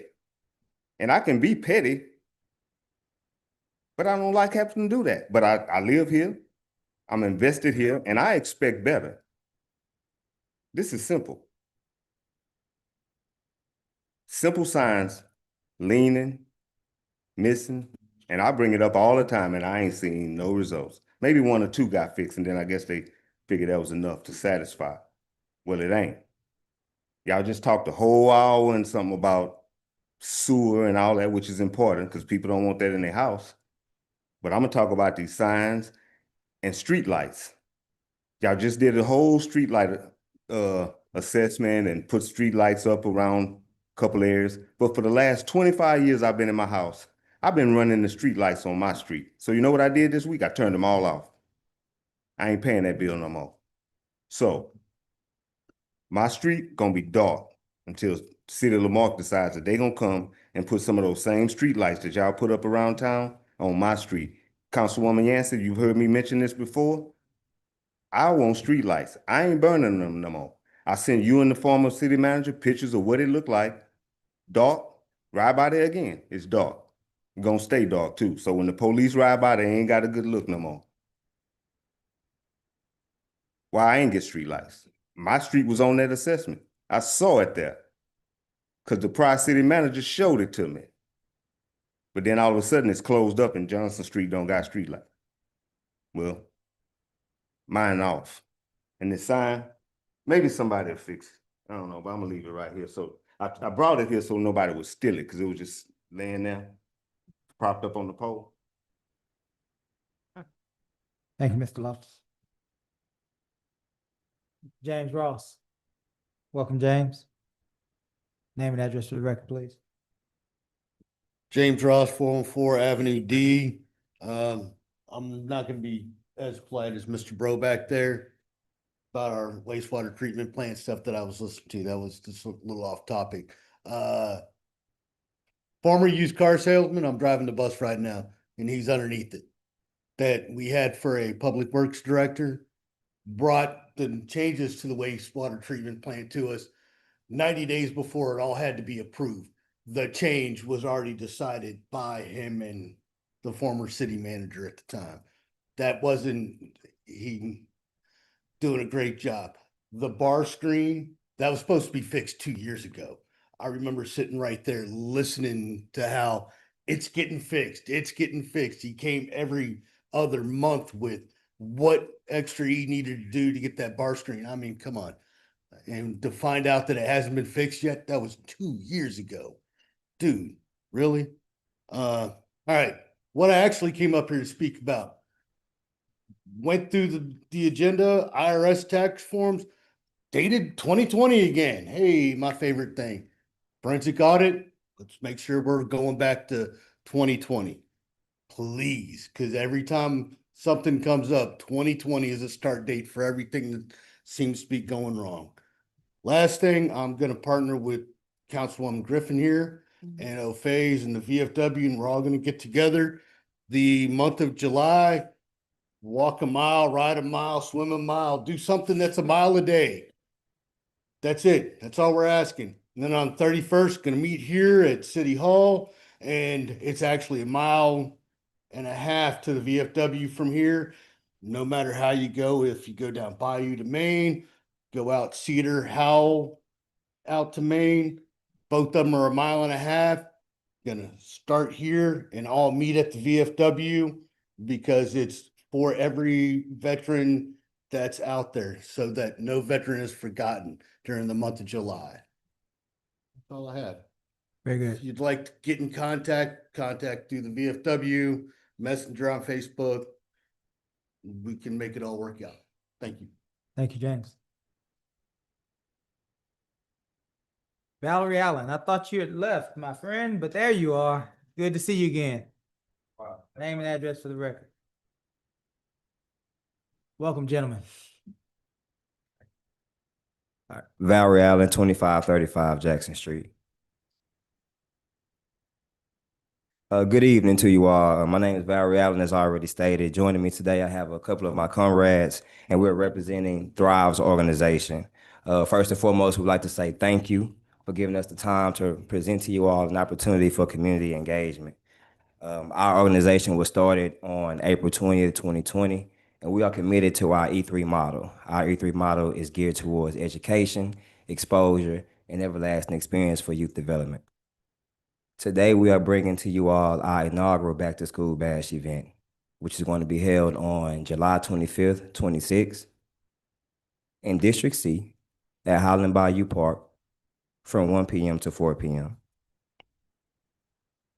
Our goal here is to serve at least 100 students from across Galveston County by providing them with backpacks, school supplies, community resources, and meaningful connections that will help them prepare for a successful school year. We believe that every child, regardless of zip code or school district, deserves access to the tools that they need to support and thrive. This event is also about building a stronger community. It creates opportunities for families to connect with local organizations, businesses, educators, and civic leaders while creating positive experiences that encourage youth achievement and community pride. Tonight, we are asking the City of Lamarque to not only host us, which is already approved through the application process, we are also asking you guys to partner with us in making a lasting investment in our future leaders. Together, we can demonstrate what's possible when civic leaders, organizations, and residents come together around one common goal. The impact of this event will not only be measured by the number of backpacks and supplies that are given, but by the message that we send to our young people, that we see them, we believe in them, and we are committed to their success. We thank you for your time, your consideration, and your continued commitment to the youth families of Lamarque.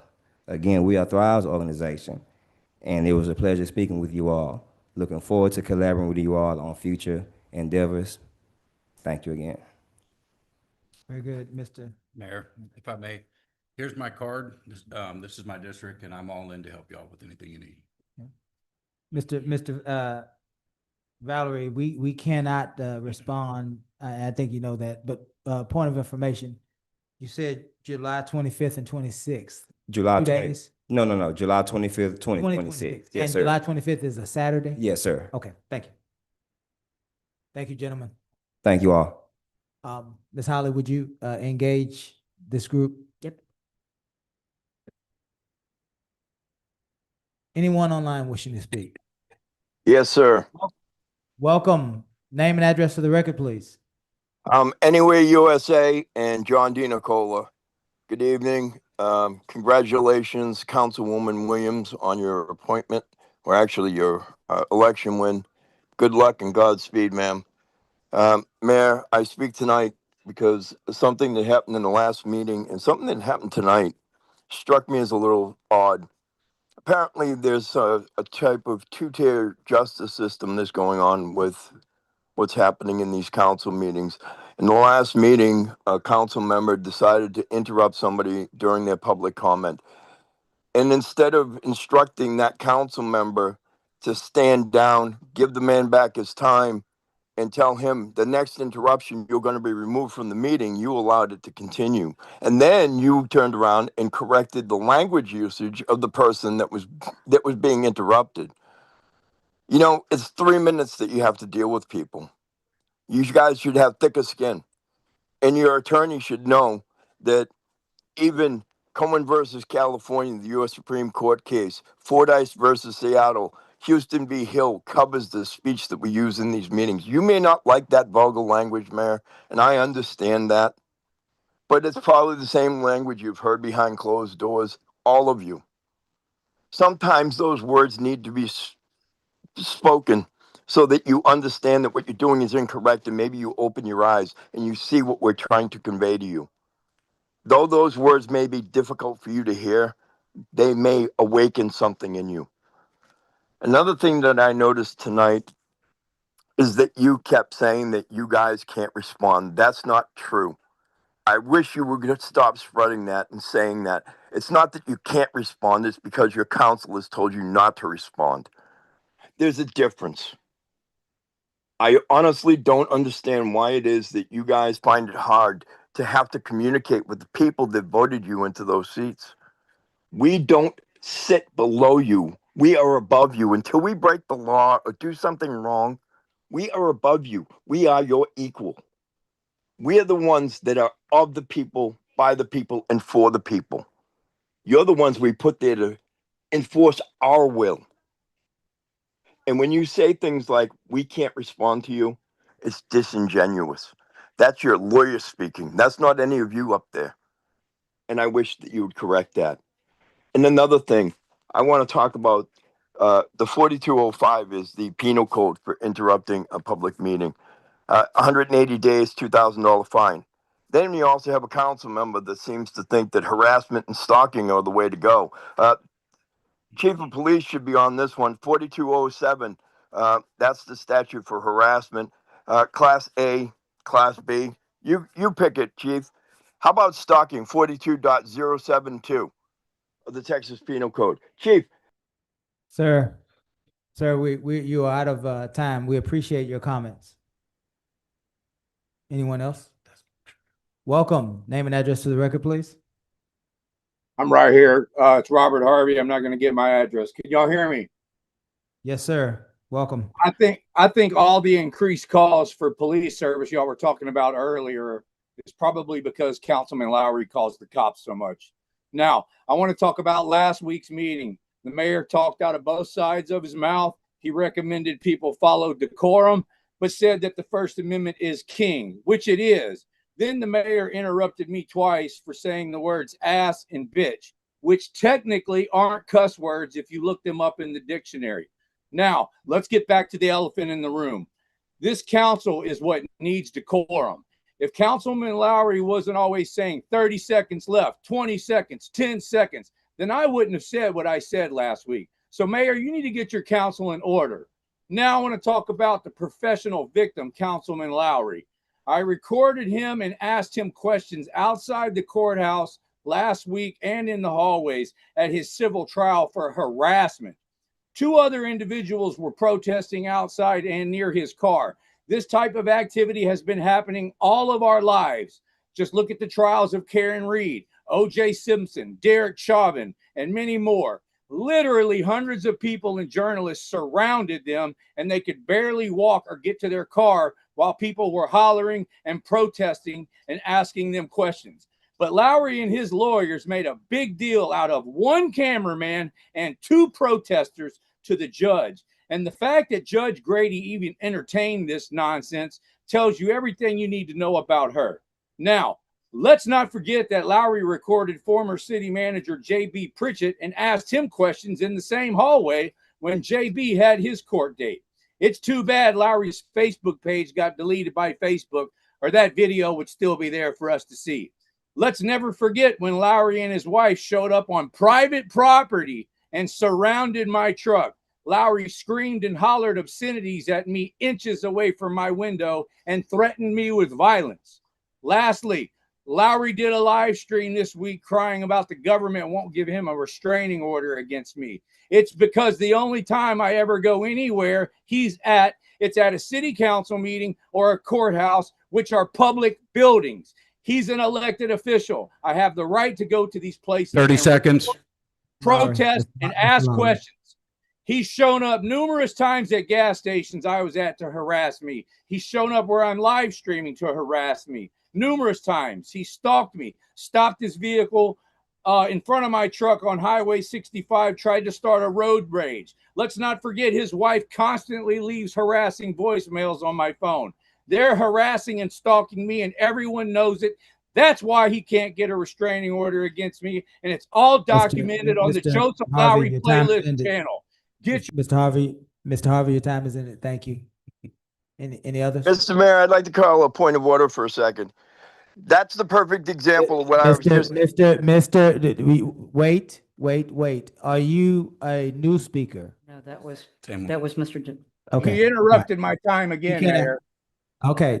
We're gonna move on. Give me 20 You should be correcting the councilman. To move on. Can we mute microphones, please? All right. You said we have another? We're moving. Before you do that, Mr. Knable, the gentleman online continues to unmute his device. What is your recommendation?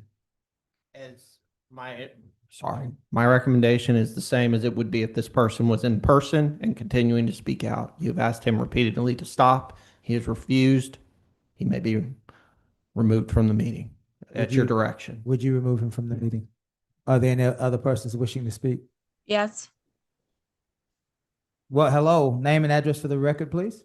Ms. Freebird, Fourth Amendment. I will take a brief moment so that you can redirect your council member from interrupting public comment.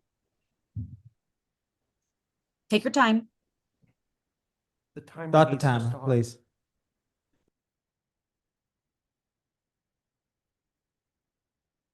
Ms. Freebird, your time has started. So I gave you the opportunity to redirect, but you chose not to take it. So last council meeting was the first time I've ever spoken at a council meeting. And as I sat in the waiting room online, I heard you give this speech about how First Amendment is king, but this is the city of Lamarque. When you said but, you then completely negated everything you said before that. The First Amendment means nothing to you. You just had a councilman break a law and interrupt a public comment. And just so that you're aware, I spoke for the first time. Most people don't ever speak up. They're afraid to speak. They don't want to be punished.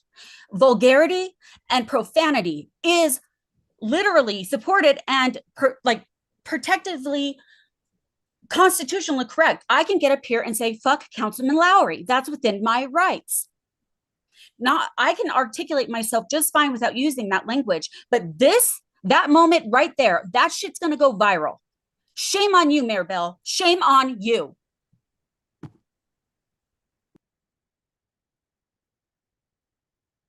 Ma'am? Yes. You have 1 minute and 36 seconds left. The First Amendment is the first for a reason. It's the first and most important. And unfortunately, it's going to be the last one that the people will ever have. You will not take our voices. You will not take our speech. If it offends your sensitivities, put your earmuffs on. But we are here to redress our grievances, which we are allowed to do. And you had the opportunity to spank that councilman back into his place, and you chose not to take it.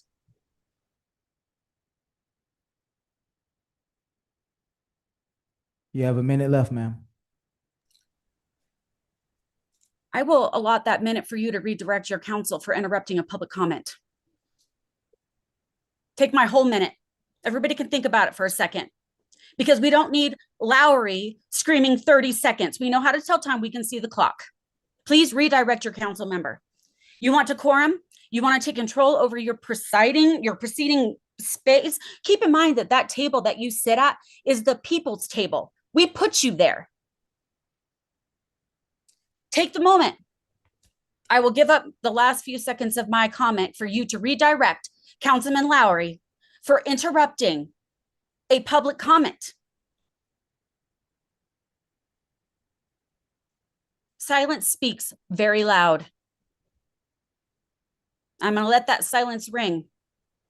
You'll never stop us from speaking, and all you're doing is calling us up to this podium to say it even more. Your time is expired, ma'am. We appreciate your comments. Anyone else?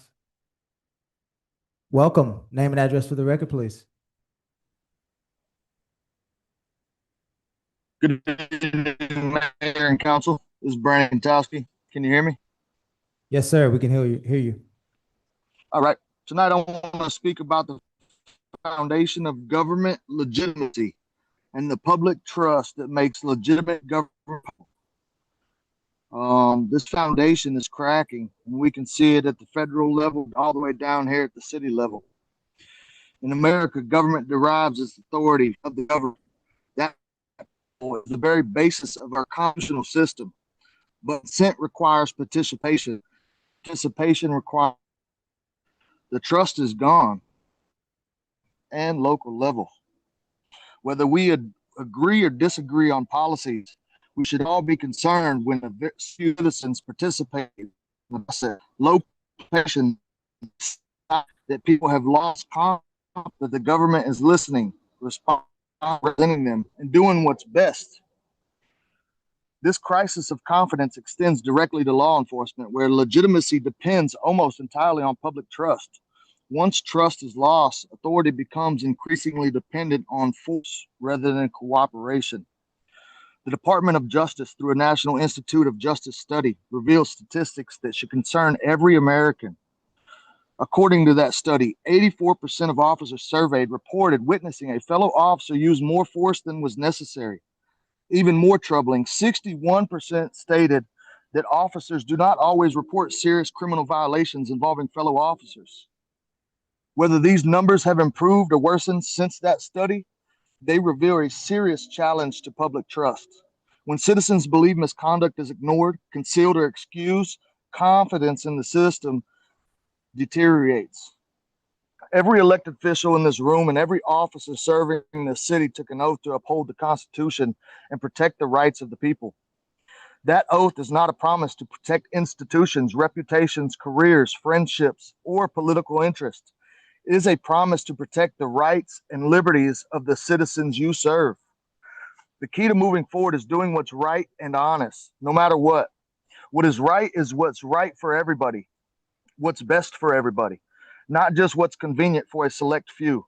Truth, transparency, and accountability are the keys to surviving the breaking down of this old system that we can already see cracking and crumbling by the deceitfulness and guise of public safety, by slowly eroding everyone's God-given rights.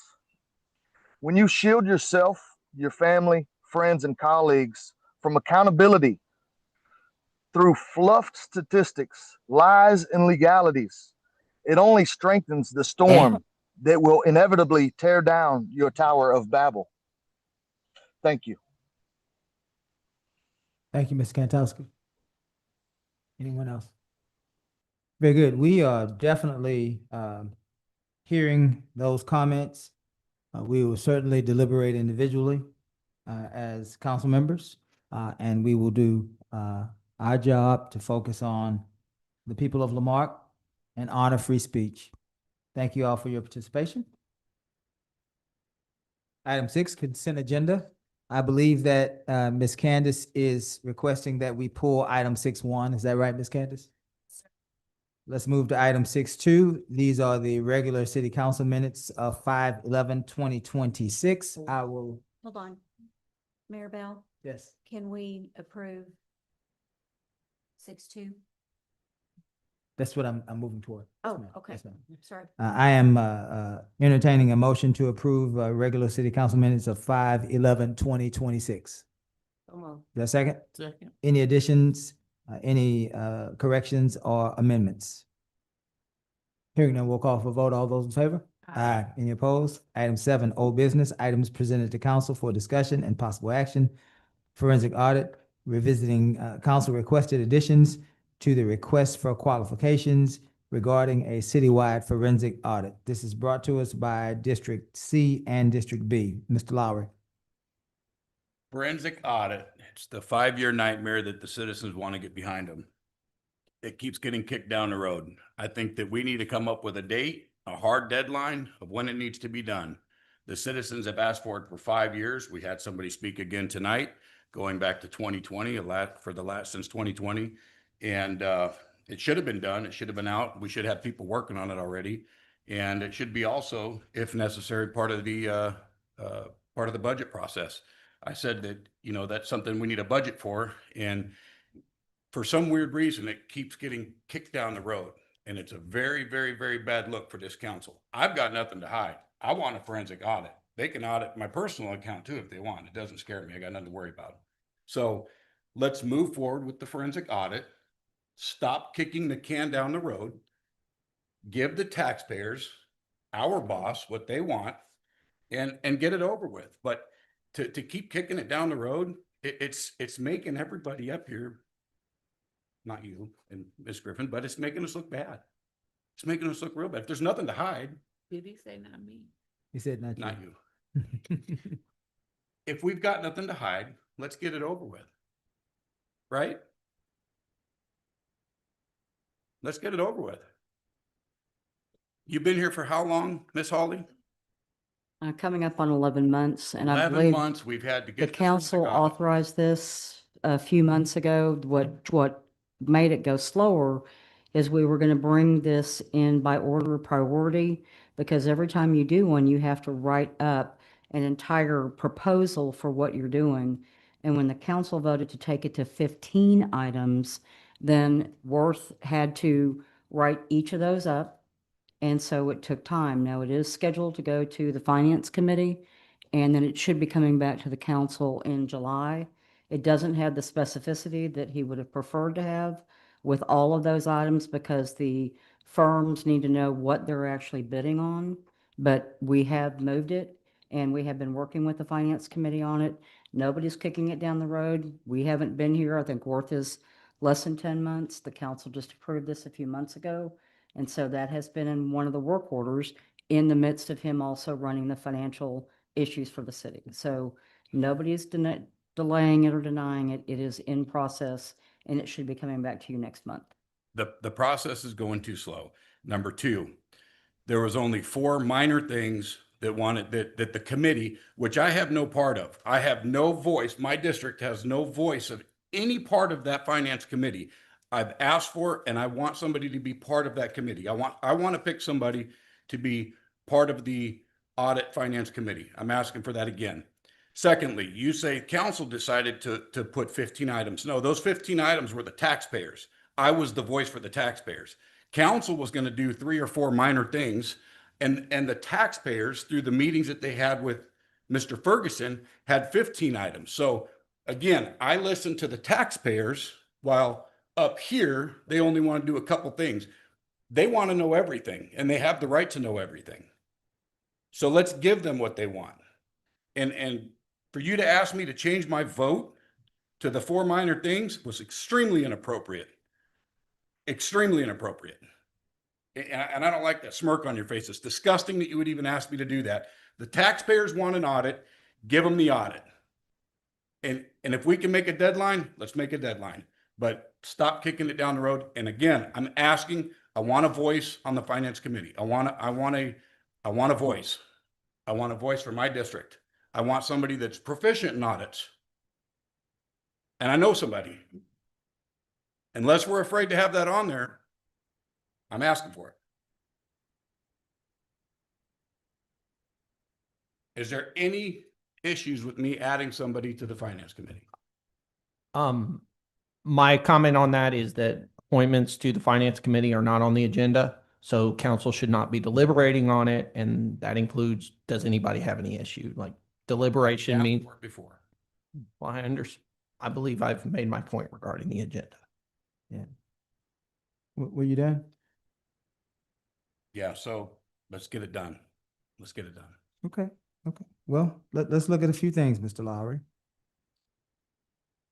The finance committee is made up of, I believe, our finance director, city manager. I believe there were two people that the entire council agreed to. One of them has experience in accounting. He's an auditor. She's an auditor. Mhm. The other one has experience in there too. Is that right? Jervy Wyndham Yeah, Jervy. is the other Right. person who's on the committee, as well as the council representative, Right. Mrs. Griffin. Those are the people on the committee. And that committee was the committee that recommended the four things that you're referring to. And if you remember, the council selected Ms. Griffin because she had no part in this council or any activities on council prior to her being elected last year. And so that is one representative for the council that I, Ms. Williams, yourself, or anyone can take time to visit, meet with her, to share with her concerns that they would have, that they would want to be brought to that committee. And so all of us have a voice through Ms. Griffin. Mr. Jervy Wyndham is approachable. I've had meetings with him prior.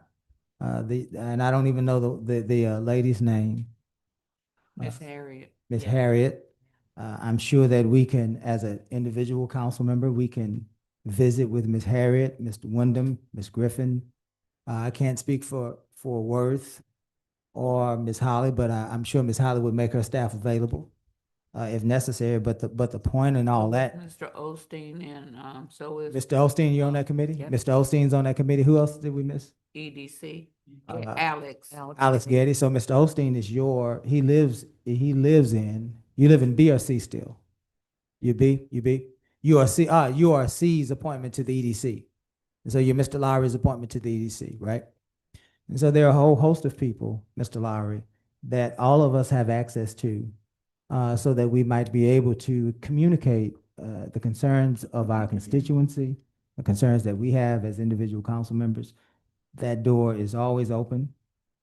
Secondly, I want to drill down on the fact that it was this finance committee, these folks, that made those recommendations to us about the 4 items for forensic audit. And so what we did was, as a third party in all of this, the council accepted and adopted the will and the recommendation of the finance committee. If there are issues with that, and you found issues with that, we press those issues and we assert ourselves in those issues in an open council meeting. And I think that you did that. And the result of that was we went from 4 items to 15 items. And so whatever you are communicating, whatever you are asserting, whatever you are trying to move the council toward, the council is swimming that stream with you, Mr. Lowry. We're not fighting against you.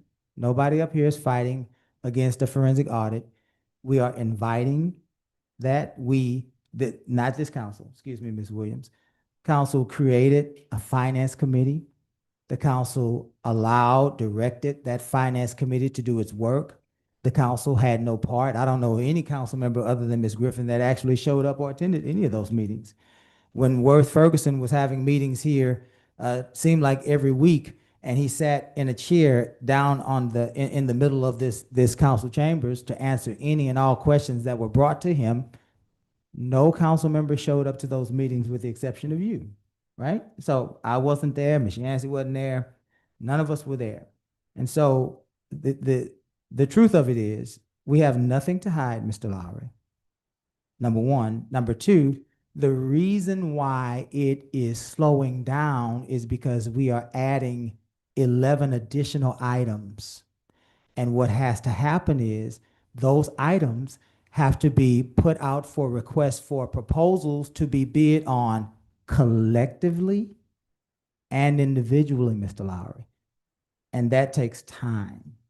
And so if the process has slowed down, it has slowed down because this council, because of your urging, asked for 11 additional items to be put on the agenda and to be put out as a request for proposal for these auditing firms. And so I hope that clears it up for us in this room, on this council, and in our community. There is no slowing down. There is no kicking a can down the road. We are, as a council, as fast as those recommendations are coming to us, we are moving forward as a council. I'll stop there if you have anything else you want to say. Yeah, so I've asked many times. I've asked Ms. Hawley directly. And I'm asking everybody on the council now, everybody who's part of that committee. I want a report on the waste, fraud, and abuse. I want a report on all the crimes. Ms. Hawley, you've never given me anything I've asked for. I ask for you every council meeting. I usually have a question. I usually need something. You don't do it. Mayor Bell, can you assist me in this? I want a report on all the waste, fraud, and abuse from the Finance Committee. I know it's there. For somebody that's been here for 11 months, she has to know it's there. And for somebody that says he's an auditor, he better know it's there. So can I get a report on the waste, fraud, and abuse in the city of Lamarck from the Finance Committee? Is there a report? There is not, but the largest area that we've seen is with a contractor that Mr. Lowry supports. So that's the only area that we've really seen improper And payments. if you can identify credit card abuse and fraud, We have not gone through that yet, Mr. Lowry. Those and- were not the. so then the why would parts they or why areas. would they not add that to the audit then? It is. It's one of the Because problems. of me, not because of the Finance Committee. Yeah, no, the Finance Committee, what we were trying to do is to do it in a ranking order so that we go, this is what seems like most important. Let's get these out. And then we'll get those in so that we could have gone faster. But to Maribel's point, when you add all the additional items, it's a lot of additional work that has to happen. As a business owner, I get bids all the time, many different businesses. It doesn't take this long to get a bid. You put it out, and guess what? People want the work. They'll be knocking at your door to do But it. not for 15 items. You typically get a bid. 30. You typically get a bid per job. And get 20 bids by the end of the day. I think It's not that difficult. It really isn't. if I might, Mr. Lowry, I think that there is a time frame associated with the actual bid being out. It's actually creating it. And would do you care to or maybe Mr. Ferguson care to edify the council, Mr. Lowry, community on how long that process normally takes? Because it's not in the public world, in the municipal government, it's not as simple as in private industry. Correct. I need a window repaired. Right. Get 3 bids today and let's move forward. There are time limits, time frames that Correct. you have to. Would you educate us on that? Yes, sir. So when you're doing something that is a request for qualifications, you are having to determine what each of the items are and then give them enough specificity that they actually can come back in and bid on that item. So if it's for credit cards, then you have to look at, are they P cards? Are they credit cards? What are the years? What are the people that would have had that, or the number of cards? If it's going to be doing grants, it's what years are we covering? What grants are we covering? And so you have to build each of those out. And that's what Mr. Ferguson has been working on, is making that, flushing that out. So we're not just saying, come look for crime in our city and here are all of our books, because then they really have to go through each and every check, everything that's happening. So it gets way more expensive. So this is a way that you go out and you say, we'd like you to look at this. And then the next thing that the finance committee did is who is qualified to do the auditing work? And so is it going to be forensic auditors? I mean, I'm sorry, not forensic auditors, but there are certain types of auditors that can do this work. Would it be a CPA? Would it be somebody who's just done bookkeeping? And so there was a considerable discussion about what credentialing do those professionals need to have? And so we've got all that resolved, and Worth has worked very diligently on this. And so it will be at the next finance committee meeting for them to look at and then return back to the council for your approval.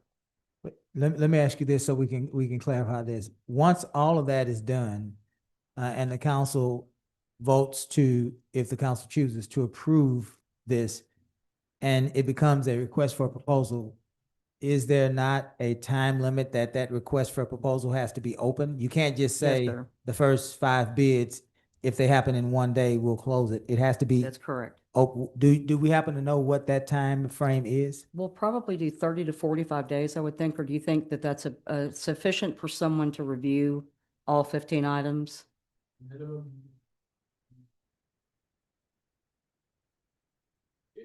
Proposal, that seems probably too small, so 30 would be the standard. Okay. So 30 days, and then we'd come in, we would get the bids, open them, score them, and then we come back to the council for your evaluation. Okay, and Worth was in the back so that folks online are following. Worth, our 15 finance days director, is was in the the back. minimum. He said 15 days is a minimum, but his recommendation is 30 days because of the breadth of the actual work that Yes, sir. it entails. That Okay, is correct. okay. Mr. Lowry, did you have anything? I just find it odd that you've said repeatedly, you're just not seeing it. You're just not seeing it. There's no crimes, there's no fraud, there's no waste and no abuse. But now you've admitted it, and you're blaming it on provisions. Alice Ashley, that's your biggest fraud in the city that you're reporting. That is the one that we have identified, that has been identified to the council for some time. Thank you for saying that. That's it. Very good. Anyone else on 7-1? Thank you, council. We already have been. Go ahead, Mr. Ferguson. Adding some clarification. There have been other instances of fraud that have been identified, and those have been reported to law enforcement. Because they are active, open cases, I am not allowed to discuss them. And the finance committee found some of that fraud, correct? No, that happened. There was a case that was reported from the finance committee. Am I right or wrong? No. No, the finance committee does not report. All of them were found in work that I have done and my office has done. So there is fraud here. Yes, and I'm sure there's fraud in your business and every other business that exists in the world. Like, but what we have not found is multi-million-dollar fraud. And that Usually starts out was small. actually, that was presented to the council when it was found, but because it was law enforcement, we can't discuss it, but that was brought at the time that it was found. Yes, there have been other items that have been referred on to the appropriate agencies. Excellent. I just can't say Sure. what they are. Because again, they're active cases. Thank you for that. I know that there's waste, fraud, and abuse. I know there's credit card abuse. I know there's fuel theft. That's a big one. Fuel theft is a huge one. I know I know. So you guys can't sit up here and tell me that it's not happening or it doesn't exist, because I know for a fact that it's happened and it's been happening. So Right. what I can say is I cannot provide you a name and a date on a specific thing that has happened, either because I have not done the review to do that, to dig that deep, or because it is an active investigation and that would be massive breach of protocol. The issue with me is we have acting city managers that can identify the fraud, the waste, and abuse. And it just keeps, now we're in July for the audit. And then we gotta make a decision, and another 30 days after that. And then we're gonna go over those contracts, another 30, 45 days after that. So what are we realistically looking at? 2027? So the most likely timeframe would be starting around October 2026 in the new fiscal year. There is set aside budgets in all of the proposals to help cover forensic audits up to a certain reasonable amount. Obviously, if only one bid comes back and it comes back at $800 million because somebody didn't actually want to do the work, but they just want to throw a bid out, right? Which does happen. It's not impossible. Obviously, we're not budgeting $800 million. We don't have anywhere close to that, right? But if a set of bids, right, this is an any and all style RFQ, which means people can bid on any of the 15 in any combination they want, or all of them, right? So you may have one group that bids on 1, 3, and 5. You may have another group that bids on only 7. You may have one group that bids on all 15, right?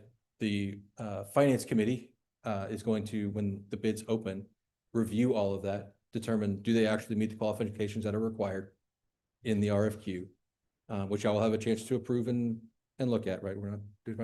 I do not have a vote in any of this process. I have removed myself. I'm too involved in that world. I know too many people. It would not be appropriate, right? I will be available to answer technical questions, but not actually do the review or the vote. But when that comes in, then that will be brought to you all and say, hey, these are the things that people wanted to do. This is the, the rates that they want to charge. The reason you need all the additional specificity is because it actually reduces the bids that will come in.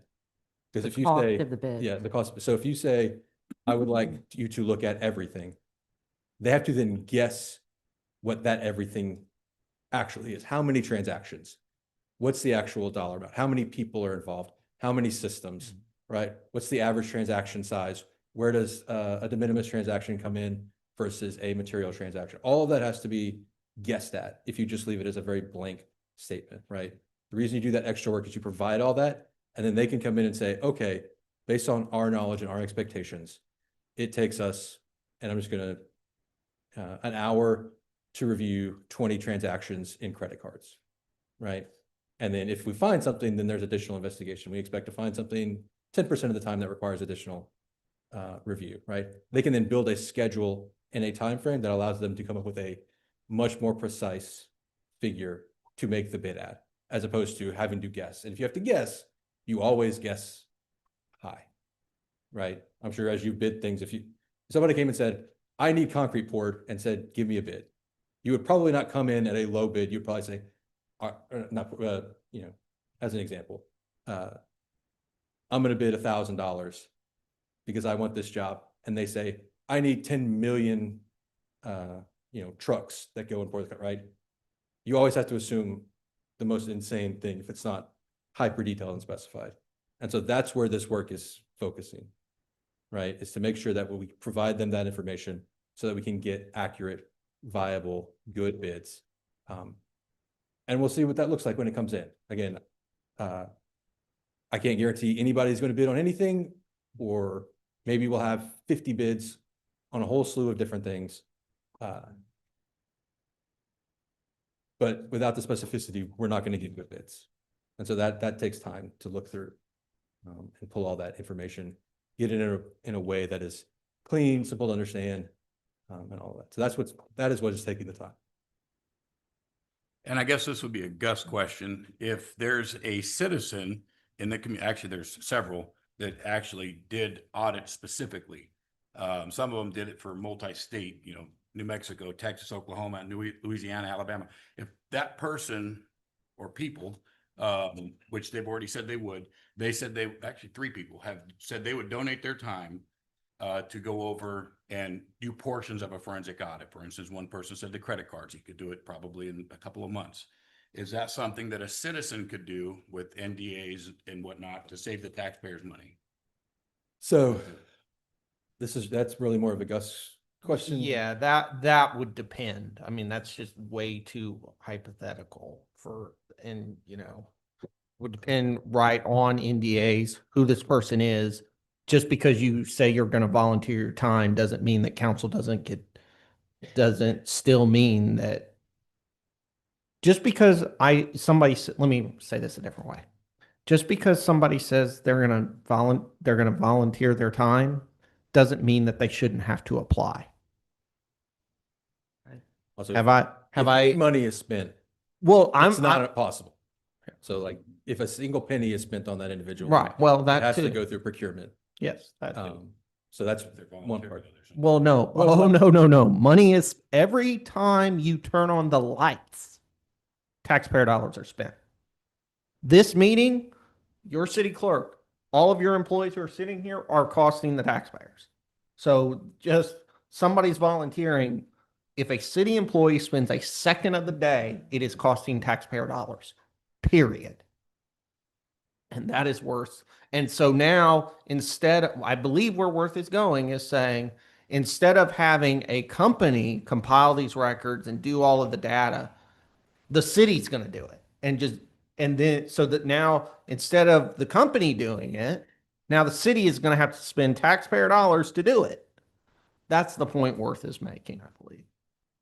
Yeah, and then again, anybody is welcome to bid. One of the things that, as Ms. Holly noted, is we are going to require certain qualifications, certain experience, certain verifiable, I'm blanking on it, references that we will call and verify. One of the explicit things that we do have in there is we want someone who has done governmental, municipal in Texas, right? Texas law is different than Louisiana law, than California law, right? Municipal government is different than a state agency. It is different than a nonprofit, right? So we want someone that actually knows those specific things, right? The way fund accounting works in municipality is different than it works for even at a state agency. And so that is one of the things that is in there, and it's there to protect the citizens and the city, right? We want to make sure y'all get people that are qualified, that can have proven that they can do the work on multiple occasions, right? That's where the qualification discussion comes in, right? We are welcome to anyone who wants to apply that meets that qualification.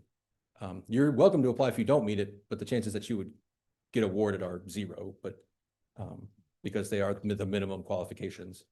But yeah, that's why they're there, to ensure that we get qualified people.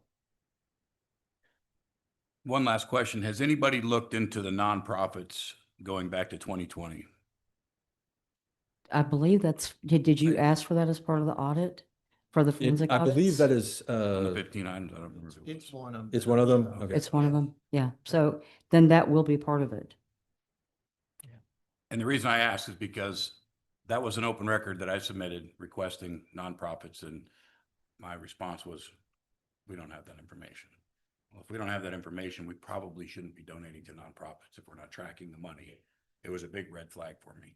But thank you for the clarification. Thank you for the answers. Thank you, Mayor Bell, for your explanation. And I look forward to getting this forensic audit done for the taxpayers. It is coming. Thank you. Very good. Thank you, gentlemen. Thank you, Ms. Holly. We are now at item 8.2. This is a resolution number R-2026-0015, accepting 45 veteran parking signs from Honor Local Vets nonprofit organization. I am pleased to welcome to the council Mr. Ivy Hope, who is one of the representatives for Honor Vets. I had a fabulous meeting with him and Mr. Fidencio Leja, two extraordinary gentlemen who are bringing us an extraordinary item in this parking sign. Mr. Hope. Yeah, thank you, Mr. Mayor and council. Sorry, running late on time here. Yeah, these are the signs we've adopted: Santa Fe, Hitchcock, Dickinson, and Friendswood. And we have Lamarque on our sites to be the next city, Galveston County. So with y'all's approval, we're looking for a new sponsor for the bottom, because ACU is no longer. But all we have y'all do is just install. Okay. We'll provide the signs, y'all just install. 45 signs. Tonight we have an opportunity to accept them, and then at some point the council will make a decision on where they would be distributed, and then we'll work with the manager on getting her staff to install them. Does that sound accurate? It does. If you want them enforceable, we'll actually have to put them in the ordinance, but if they're not intended to have towing enforced, then we would simply put them up as honorary signs. Yeah, we've done them at ISDs, clinics, businesses, local business, hardware stores, things like that. So It's whatever business. Mr. Hope, do you happen to, and maybe you don't know, so I don't want to put you on the spot, but is it your experience that the other municipalities actually changed their ordinance to make those signs enforceable? No, No, you don't have any experience I with that? don't think they did. I can Okay. check with Fidencio, but Okay, would you let us know at some yeah, point? absolutely. Okay. Council, do we have any questions for Mr. Hope and for Honor Vets? How much is the sponsorship? I got to get with Fidencio on that. Okay, You interested? thank you. Any other questions? But we do have, we're offering, our golf tournament is going to be on July 1st at Bayou. And we're offering any businesses in Lamarque, any veteran-owned businesses to sponsor a hole. We're going to grant that. Golf tournament, what, Yeah. tell me again where it is? Bayou. On July 1st. If there's any veteran-owned businesses, then we're going to allow them to sponsor a hole for free, which is normally a $2,000 sponsorship. Up to 3 holes. Okay. Ms. Holly, perhaps we might communicate this somehow, some way, if it's lawful, We can. through one of our platforms. Okay. Very good. One more time, before we entertain a motion, any questions? I will entertain a motion. So moved. Is there a second? Second. Any further discussion? Hearing none, we'll call for the vote. All those in favor? Aye. Any opposed? Thank you, Mr. Hope. Thanks for waiting. Item 8.3, change order number 10, citywide lift station rehabilitation project, approving change order number 10 for the citywide lift station upgrades project, revising the scope of work. For lift station number 1, decreases the contract amount by $69,650 and extending the contract completion date to August 31st, 2026. Mr. Bro. Yes, sir. Before we begin, I just wanted to clarify the difference in this project. This is not the second lift station project that Brent was talking about earlier with the time frame. This was the one that we had already been working on. The 3 lift stations are 4 off at 1764, Volney, Delaney, and this is Bayou Scott. So this is just adding a 4th lift station because there was funds left available. So this is to just fix that lift station off the Bayou and Scott with the original lift station project. And it's actually a decrease of 69,000 in the contract price, not an increase. Any questions for Mr. Bro? I'll entertain a motion. So moved. Second? Second. Any further discussion? Hearing none, we'll call for a vote. All those in favor? Aye. Let's try that one more time. Let's call for the question. All those in favor signify by saying aye. Aye. Any opposed? All right. Item 8.4, change order number 15, citywide sanitary sewer rehabilitation project. Approving change order number 15 for citywide sanitary sewer rehabilitation project in the amount of $370,340. Mr. Bro. So this is a increase of the 370 and also a contract extension of 60 days. This project was our sanitary sewer system, all the new manholes we've been replacing, but this specific one, there is a sewer line going underneath that bridge off of Main Street. A couple of years ago, it was leaking. There was a lot. We had to do a public notice, so we just desperately need to get that fixed. So we're using these funds that we have available. We do have it available to repair that line before it gets even worse. And if that line falls apart, you'll just be having a lot of sewer going into the stormwater system. And that's at the end of it. So it won't even be going through the city. You'll be going through directly into the system. Yeah. Huh? It's just. Oh, go ahead. Sorry. Yeah.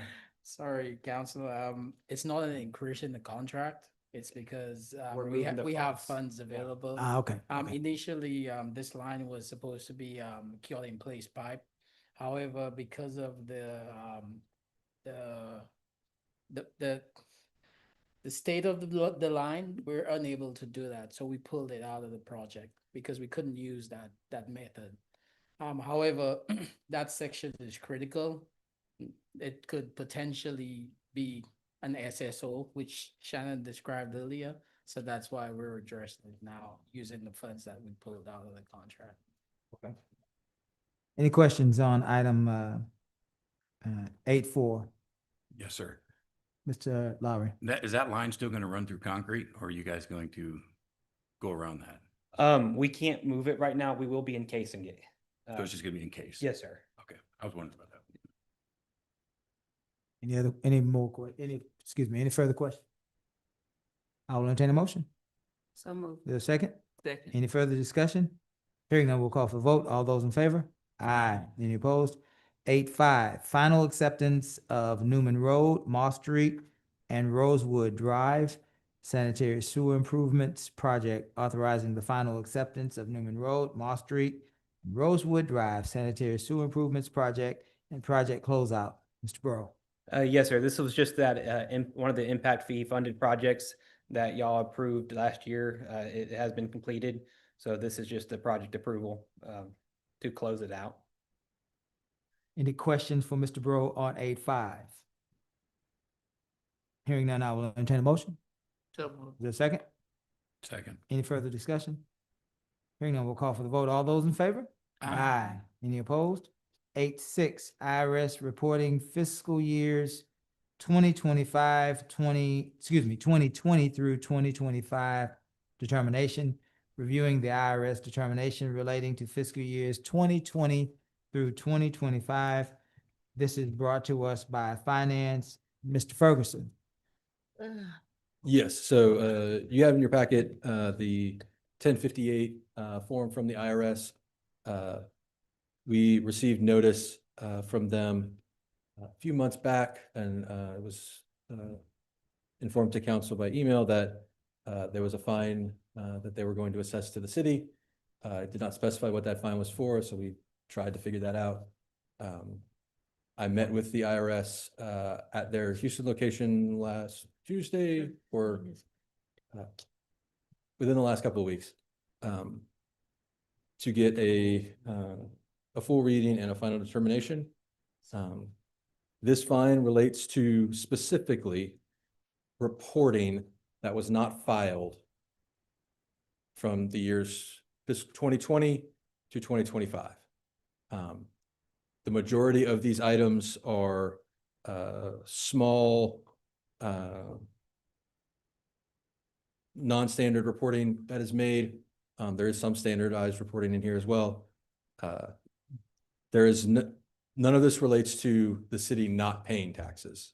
This is entirely fines for not submitting the forms that are supposed to go along with the payments that were made.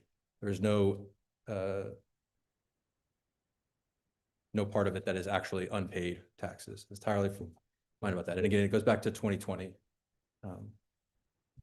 We're happy to answer questions to the best of my ability on this. I'm not an IRS expert, but you know, I can answer the best of my ability. Absolutely. Thank you, Mr. Ferguson. Any questions for Mr. Ferguson on item 8.6? So how did this, how was this found out, basically? How did you discover that this happened? So the IRS sent us a letter that said, we want to fine you for this amount, please pay it. We called many times to try and figure out what it was for, you know, that way we could then address and figure out what the next steps would be. Right. We did not find that out until I went and actually physically visited them and had a conversation. There's an actual, one of the documents in your packet is the 9297, which is the summary of the meeting that occurred when I was there. So are they gonna work with us? What's the plan? So we have already submitted everything that they said wasn't submitted. That happened last Wednesday. Okay. So there's no, to our knowledge, there is no outstanding reporting currently. In terms of what the next steps are, and this is what y'all are gonna have to decide, there is still a fine of roughly 120,000, right? The exact number changes on a daily basis because interest occurs daily. So I can't give you a to the penny number, but it is roughly 120,000. That is a fine, and then the interest associated with that fine. We are preparing an abatement request for the fine. We're going to ask for it to be reduced to 0. There are certain, the city has not received a fine like this that anybody is aware of, Right. including the IRS. So we can fill out a first time abatement. There's also some additional items. We have some additional information on some of the forms that they say we didn't file, that we don't fully agree with their interpretations, which happens, right? So what are the protocols that are in place now so this won't happen again? So we are establishing a reporting tracker in finance, where we're listing all of these. I didn't even realize one of these had to be filed, right? So it's such an obscure form that I wasn't even aware that we had to file it. But again, everything's been filed up. The choice the council really has is, again, we're going to file for an abatement. Once we file that, it takes however long it takes the IRS to make that decision. The IRS's recommendation, and I will explicitly state this, is to pay it all and hope that we get a refund after abatement. Of course. That is their recommendation. And they're done that. I don't know what the way y'all want to handle this. Again, every day we don't pay, the fine goes up a little bit because of the daily interest. But we do have a very good abatement case. That does not mean we'll get it, or it may be partial, or again, it's impossible to know what they're going to do. Right. But the decision today is really what is council's will about this. At the end of this week, as is noted on the summary of visit form, they are going to request that we pay the fine in a more formal language. Officially, we have another like 4 or 5 weeks before there's any like action taken, like required action on their end taken. That being said, they can always change that, you know. So there, I would love to give you a great recommendation. This is a situation where it's kind of what the council's risk tolerance is, right? I will say, if you pay now, the chances that you're going to get it fully refunded on an abatement seem pretty small to me. Now, maybe it's reduced some and you get some back, but it does not. You ain't getting it back. You know, once you give them the money, they're less enticed to Give it back. give money back, right? Yeah. Even in a credit for future, tax payments. But we are caught up with that form now. Yes, all the forms. So there were multiple forms that were not filed. Again, dating all the way back to 2020. I've signed a lot of IRS forms last week.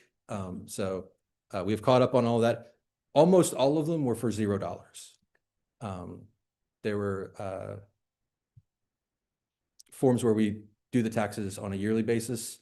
And so we filed the form once a year. Right. But these fines are about, you didn't report quarterly. This is one of the areas where there's some difference of opinion on exactly how that works.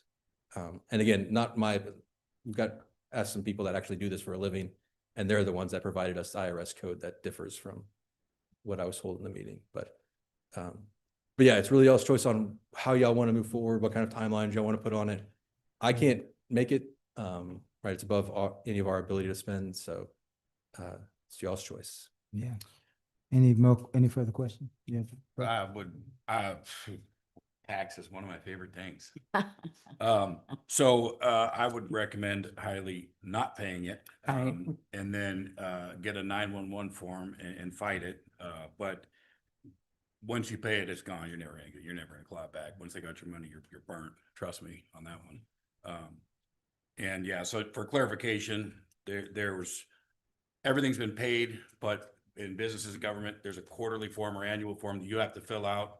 Even if everything's paid, if you forgot that piece of paper saying that it was paid and how much you paid, there's a fine associated with it. So in small business, it's the 941 form. But you pay it, you ain't getting it back. I can tell you that right now. Have we reached out to HGAC to possibly talk to them about cities that may be in the same type of? I have not. This has all happened like Right. really quick.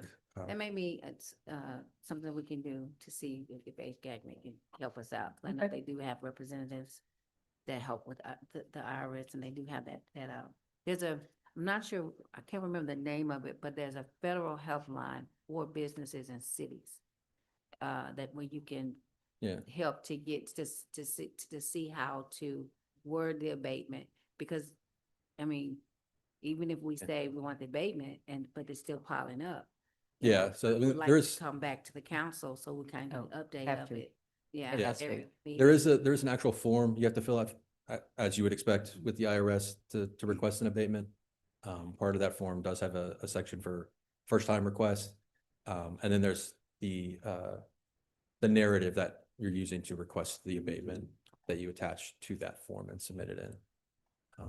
How long is the abatement process?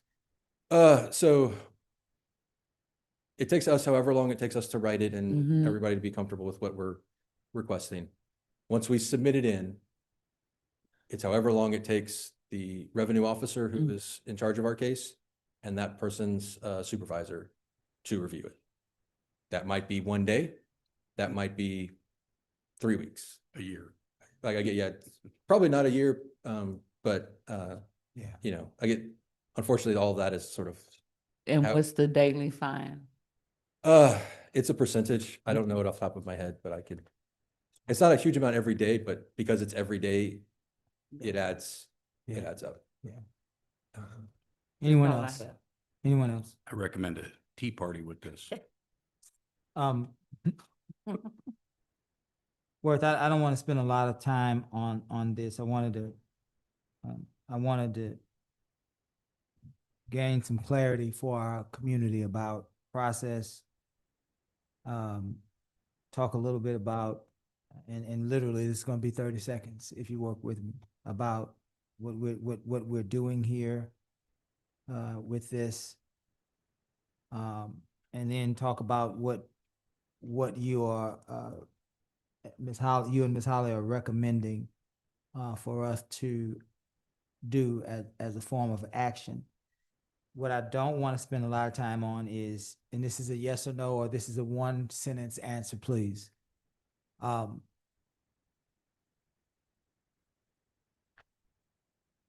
This IRS reporting is an administrative duty, yes or no? Correct. Not who, but what department would have normally been responsible for making sure that these reports are done and completed? Finance. This was a finance department issue. Okay. Let's move past that. I wanted to say, Ms. Holly and Mr. Ferguson, this is a part of getting Lamarque back on track. Yes, sir. We are holding ourselves accountable. We are bringing these things to the council. We are standing flat-footed, addressing these issues, because this is what the community is wanting us to do. They want us to get back on track. Part of that is discovering errors that were made, omissions that were made, balls that were dropped without playing a blame game. We found this issue. It was brought to our attention. We are grateful for it. And now we're moving to address it. And that's a good thing. That's how we go about step by step, item by item, issue by issue, getting Lamarque back on track. Thirdly, are you recommending, Ms. Holly, Mr. Ferguson, that the council moves toward abatement? Is that what, because I don't know if is it abatement or is it appeal? What are you asking Is us it to called do? abatement, sir? It is an abatement request. An abatement. It is not an appeal. An appeal in this case would be going and questioning the fine itself and appealing the actual dollars in the fine, which is a different process in a different part of IRS. I don't have enough knowledge to know what kind of level of case we would have in that. There are obviously resources that can help with that, given the short time turnaround and the real potential of an abatement reduction or elimination. My recommendation is to go with abatement, but Yes. we can do whatever. Yes or no? Would could an abatement lead to the total removal of these fines? It could, I would think that's unlikely that it's gonna reduce every penny, Yes. but it can't, yeah, sorry. There it is. All right. Gus, did you have anything you wanted to add? No, I would, you said a yes or no question. Okay, no. All right. All right. All right, council. Anything else before I call? I wanted to be clear because I'm getting ready to ask for a specific motion.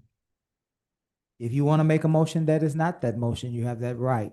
But to expedite things, I am asking for a motion to enter the abatement process on item 8.6. I'd like to make a motion to enter the abatement process for item number 6. 8.6. 8.6. Thank you, ma'am. Is there a second? Second. Any further discussion? I I'm do have sorry, one- Mr. sorry- Ferguson. Sorry, just to make sure that everything is, we can do the abatement regardless of what, about the payment of the fine. So there really should be like two instructions, like go forward with abatement And not pay the fine. and then not pay the fine or not pay the fine until X date or. Okay, okay. Okay, so I will entertain a motion to move forward with the abatement process and not pay any fine until the final outcome of the abatement process. Yeah, that would, yes. I second that motion. Did I make that motion? I'm No. sorry. Are you making that motion? Yes. Because I don't know, I got confused. Are you still seconding that? Gus? Absolutely. All right. Any further discussion? Hearing none, we'll call for a vote. All those in favor? Aye. Any opposed? Thank you, council. Thank you, Worth. We are at 8.7, budget calendar, approving a budget calendar for the 2026-2027 fiscal year finance. Let me interject before we start this. It is the custom of council to normally have a council retreat, usually at the end of May. We had a runoff election, and so we did not know what our council would look like. I've spoken to Ms. Holly briefly. Part of this budget workshop process, at the beginning, we'll have an abbreviated council retreat, and then we will move into the budget workshop. The We talked same about day, that. I'm sorry. Yes, sir. We also, in the calendar, we have a week of July 6th that we have set up for a council retreat. So that part of this item is to look at that calendar and make sure that makes sense. So we would be looking at doing the retreat on the week of July 6th. Okay, so we have a budget workshop, we have a council retreat. Are we acting on that tonight?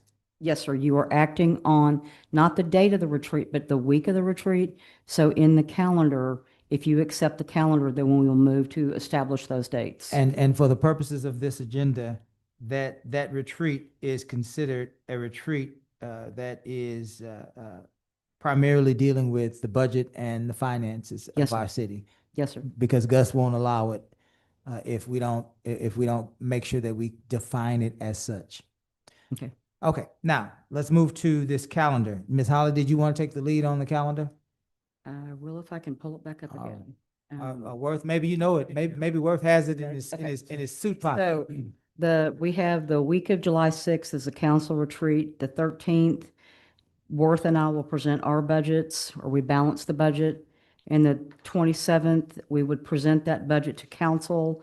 We'll have workshops on August 3rd, 4th, and 6th.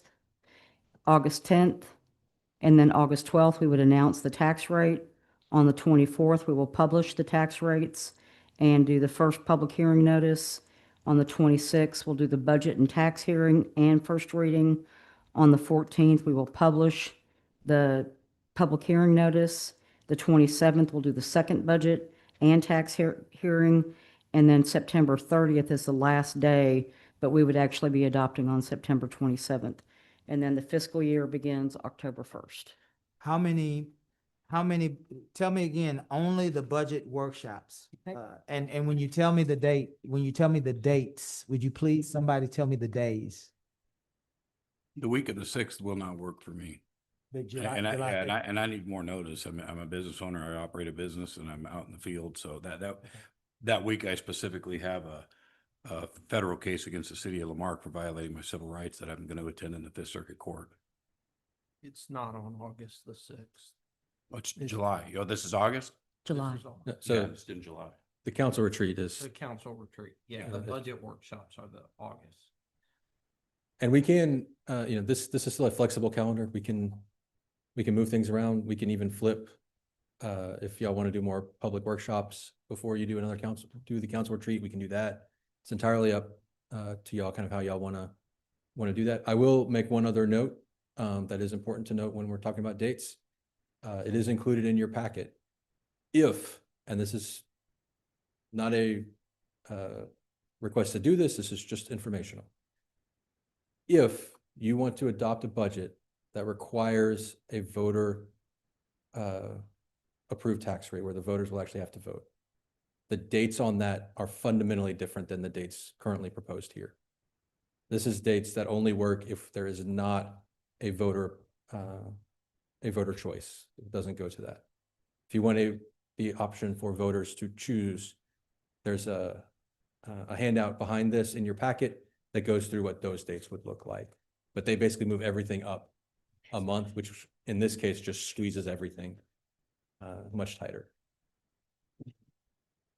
Council have any, I heard you, Mr. Lowry, we're gonna circle back on the retreat. As far as the actual August 3rd, 4th, and 6th, and August the 10th, That's Monday, Tuesday, and Thursday. council have For- any objection to those dates? Third, fourth, and fifth. Sixth Sixth. would be Monday, Tuesday, and Thursday, the first week in August. Monday, Tuesday, and Thursday.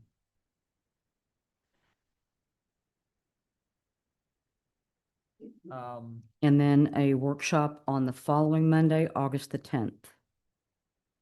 What times? We would typically try and do these during the day, but if y'all would rather. We normally start at about 10 o'clock in the morning. We give the staff a few hours to prepare for the day, and so we normally start at about 10.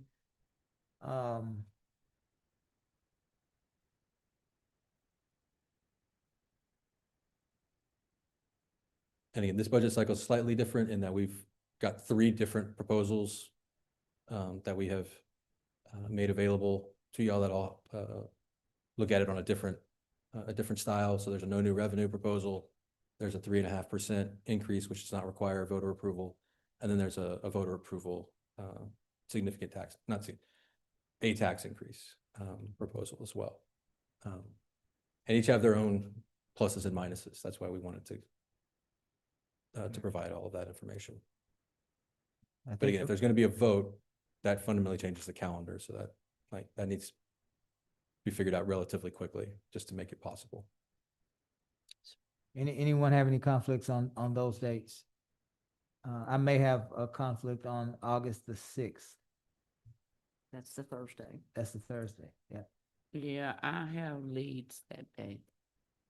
Okay, can we make it the 5th? That's Wednesday. Does anybody have church conflicts? But not typically during the Not day. during the day. Yeah, Okay. I think, yeah. So instead of the sixth, It'd be it's the the third, fifth. fourth, and fifth. Thank Third, you. 4th, and 5th. Mhm. And then we'll come back the 10th of that next week. Following Monday. Anybody have any conflicts on that? Going once? Ain't that the city council meeting? That's the recommend. Yes. Yeah. Yes. You're going to have a that's very it. long We day. camping out? Yes. Yep. Yeah, Mhm. with lunch. Yes. Okay. Everybody good? 3rd, 4th, 5th, and 10th. Okay. Now, Ms. Lyra, you were saying to us that you had a conflict for the retreat on the week of July the 6th. Is that right? Yes, sir. The entire week is no good for you? 6th, 7th, and 8th. 6th, 7th, and 8th. Ms. Holly, would you be willing to move that to the week of the 13th? Yes. If Okay. we need to, we absolutely can. Okay, can we do the 14th? July That's a 14th? Tuesday. Yes, sir. All right, that's the Tuesday after the Monday meeting. So the 14th or the 15th, either way, doesn't matter to me. Don't matter to me. It's 9:30. And so just think about getting back up to come again. If that's okay with everyone, we'll stay with the 14th. Doesn't matter to me. Is that good for you, Ms. Williams? Yeah. All right. So that week, we got the 13th, which is Miss Holly's thing, and then we're gonna start our budgets on the 14th of July, which is a Tuesday. Is that what I heard? We're gonna have a council retreat, and the primary focus is going to be on budget and finances. Okay. And the actual workshops will begin on the August. August the 3rd. Yes, sir. August the 3rd. So that gives us a chance to hear on the 14th, to hear the financial status, to understand what the needs are for council to have a conversation with the manager, with the finance director on our priorities, on the community's priorities. That'll give them about 3 weeks to actually make any amendments, if they need to the budget that they are scheduled to present on the 3rd of August. Yeah. Our goal would be in the retreat for y'all to at least eliminate one of the three Okay. proposals. Just keeping up with three proposals is a whole lot of work. We can narrow it down to two. Narrow it down, okay. That would help tremendously. If y'all narrow it to one, that's great, but at Sure, least if you we narrow it to two. understand. Very good. Anybody have any questions? Let's entertain a motion to that effect. So moved. Is there a second? Second. Let's be mindful that all of these sessions will start at 10 a.m. And for the most part, all of these sessions will end at about 4 p.m. To give staff a chance to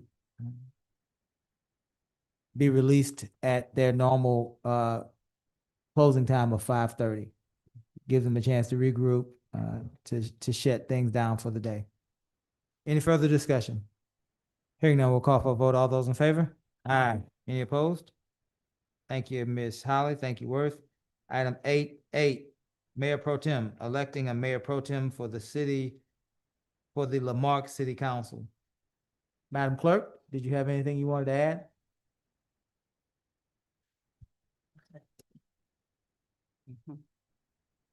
Very good. I will entertain a motion for the position of Mayor Pro Tem for the Lamarque City Council.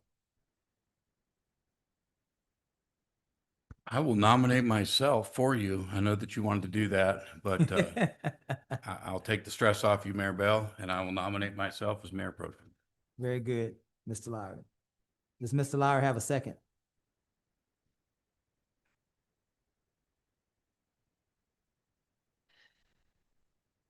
Does Mr. Lowry have a second?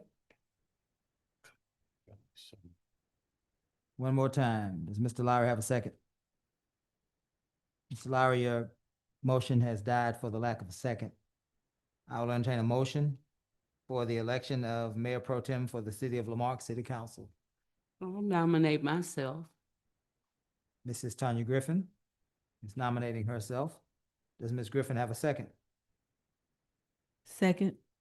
There's a nomination and a second. Gus, do we have discussions on nominations? Y'all can discuss amongst yourselves. Let's open this up for discussion. Does anybody have any discussion on Mrs. Griffin's nomination? I think it's a great nomination. Any further discussion? Hearing none, we'll call for a vote. I do want to, because I think my residents are not residents. I think my constituents will want to know why I didn't say anything. Okay. Typically, the person that has the most tenure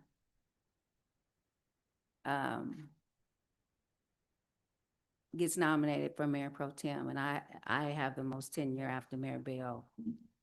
And I think I don't think it would be a good thing for me not to say anything, that I am a little bit disappointed because of everything that we've had to endure and some of the policies that we have initiated. But I think it would not be a good look if 3 people nominate themselves to be the Mayor Pro Tem. So I'm going to yield that to Tanya Griffith. Because this council has to be united. Understood. Any further discussion? Hearing none, we'll call for a vote. All those. Aye. Did you wanna? No, I was voting for it. Oh, you voting? I'm excited. You excited? All those in favor say aye. Aye. Any opposed? Congratulations, Ms. Griffin. Thank you. Congratulations. Thank you.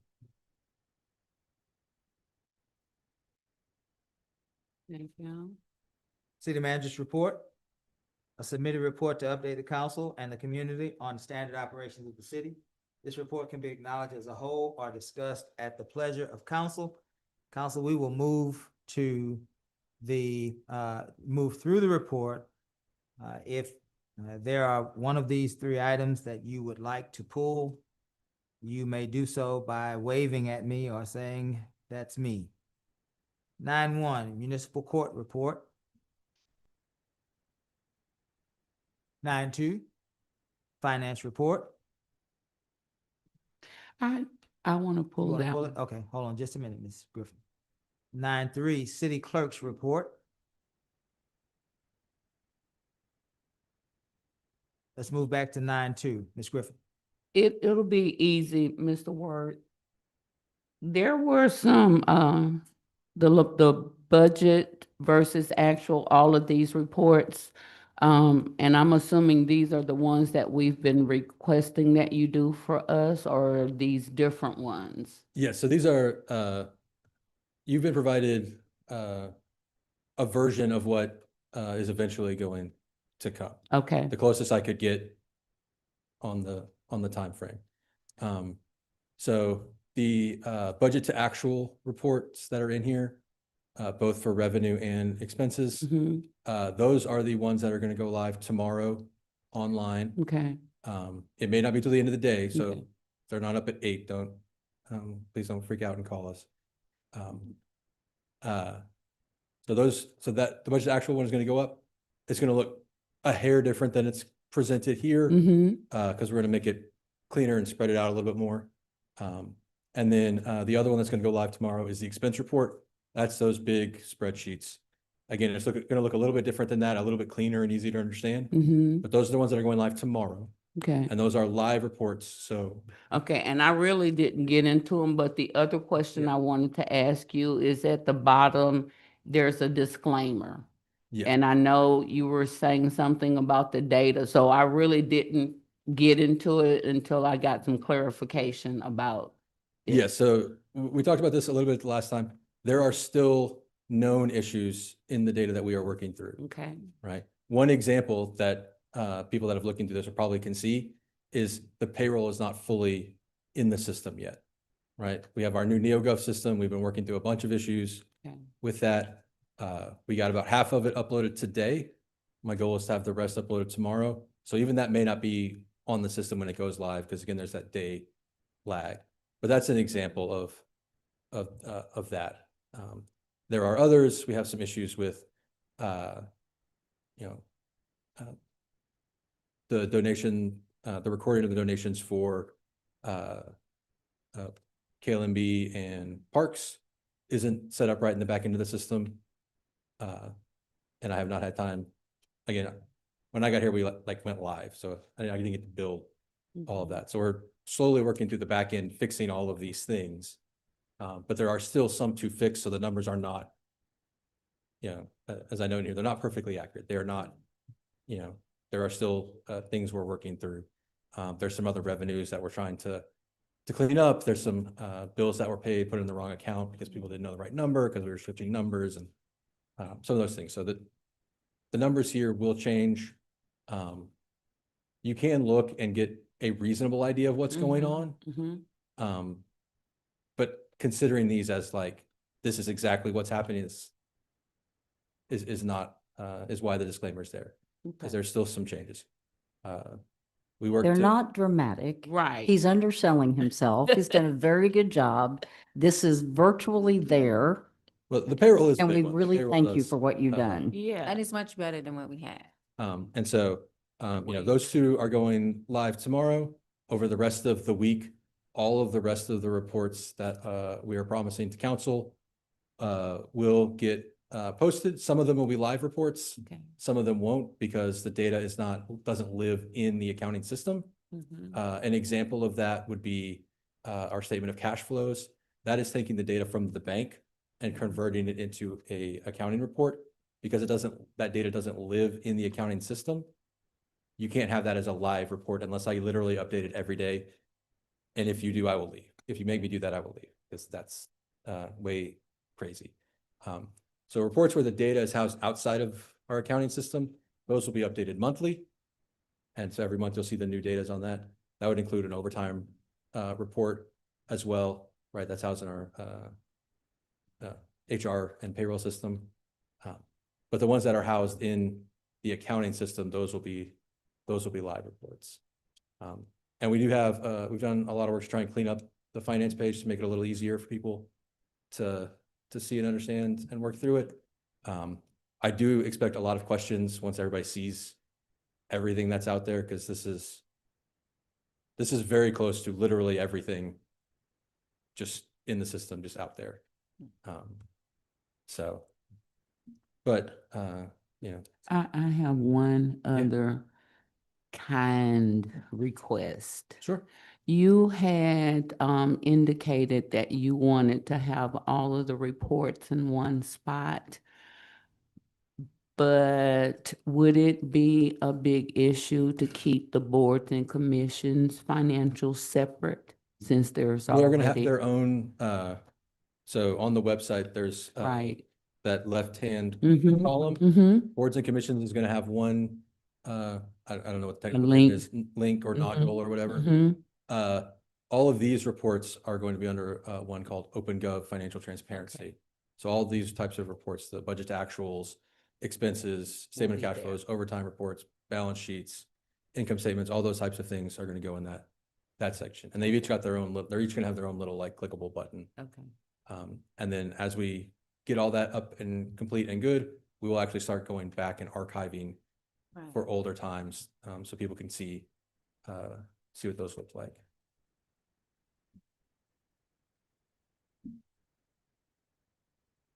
That's it. That's it. Mhm. Anyone else? Thank you, Mr. Ferguson. Ms. Holly, for the good of the order. I would first like to welcome Councilmember Williams. And we will be scheduling a welcome reception at your convenience for you and your family. And so we'll be reaching out. And do know that when we call you on our city phones, it always starts right now with, this call will be recorded. So that's just the way that it goes. And just know that it's us calling you. And then our summer intern program kicked off today. I think we've got 13 or 15 really, really bright kids. And just exciting to see that. And they, human resources and communications, public works, fire, police, and development services are all going to get an intern. And it was really interesting to see the launch of that. And I really appreciate our human resources department for all the work that they put into it. The Aqua Tracks, which is where people can go online and see how their water bills, that auto enrollment will begin the end of this month. And residents should start to expect communications, but they will be alerted to water leaks, et cetera. So it should really help. And new street signs got delivered, and I think they're already starting to go up in the community. And we've had some people who wrote in and they were very thankful for them. So I sent that out to y'all. Keep Lamarck Beautiful will launch a Most Patriotic Yard contest this week. And so you can nominate your neighbors. You can also nominate them for Yard of the Month and Business Yard of the Month on the city website. And finally, Clear Career Professionals are still accepting applications for the city manager. They've got 27 applicants with 7 having multiple years of experience. It closes on Friday, and then they're going to start looking through to do some presentations to you in July. Very good. Is that it, Ms. Holly? That's it, sir. Right. We move past 10 and 11. Move now to request. Let's give Ms. Williams a break and let her learn what this is supposed to look like by going first. And so we will let her go next to last so she can gather her thoughts. This is a big day for her. So let's, Mr. Lowry, would you mind going first?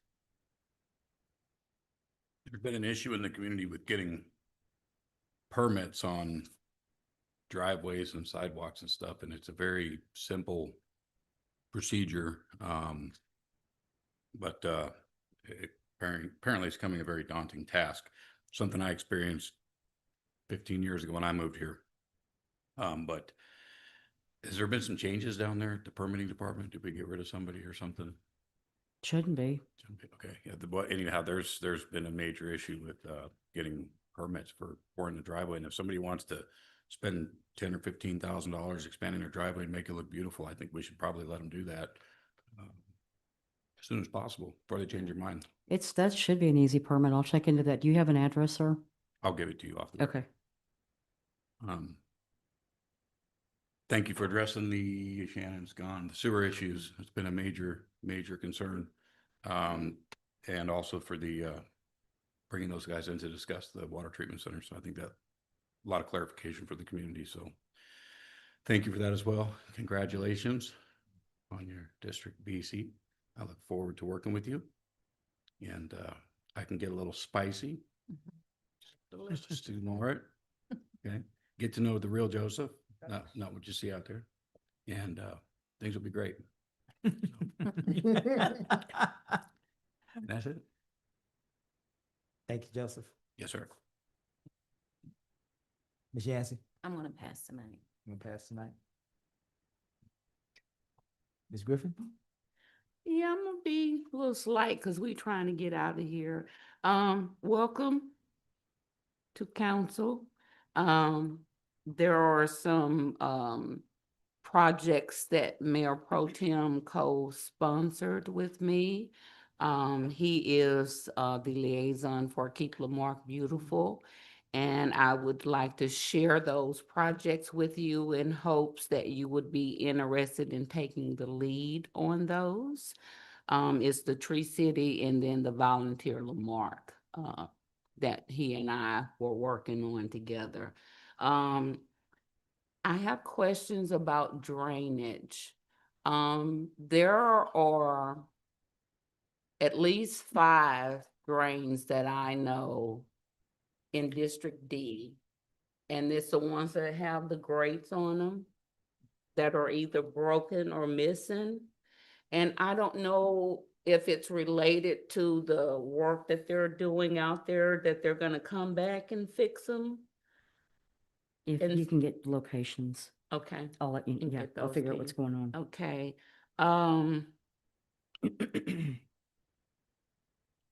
I think those were the only things that I had.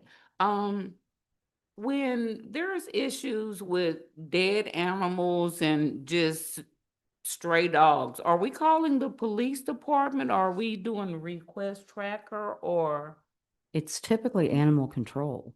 And so whoever. You mean the Galveston? Yes, yes, ma'am. Okay, so we should not be reporting them via request tracker. We take it through a request tracker and we let them know. Okay, Yeah. I'm sorry. Depends on the size. I had a deer once that I had to call. Get public works out there right away. Okay. That's all I have tonight. So you have, thank Oh, you. happy Juneteenth. Yeah. Oh, yes. Happy Juneteenth. Ms. Williams? Sewage for Dura Road. I've spoken to a few residents, and so that's been a concern. It's been spilling into their ditch, and so what you were saying earlier, I spoke to another resident who's having that same issue, so I want to make sure that's something that we still can take care of. And I have a resident in Clover Bend. Behind his fence, we need to find out if it's the ease of pavement, and we need to find out, he says it's the city's, but I want to clarify and see if it's something that we're responsible for. And if so, what we can do for the trees behind his fence.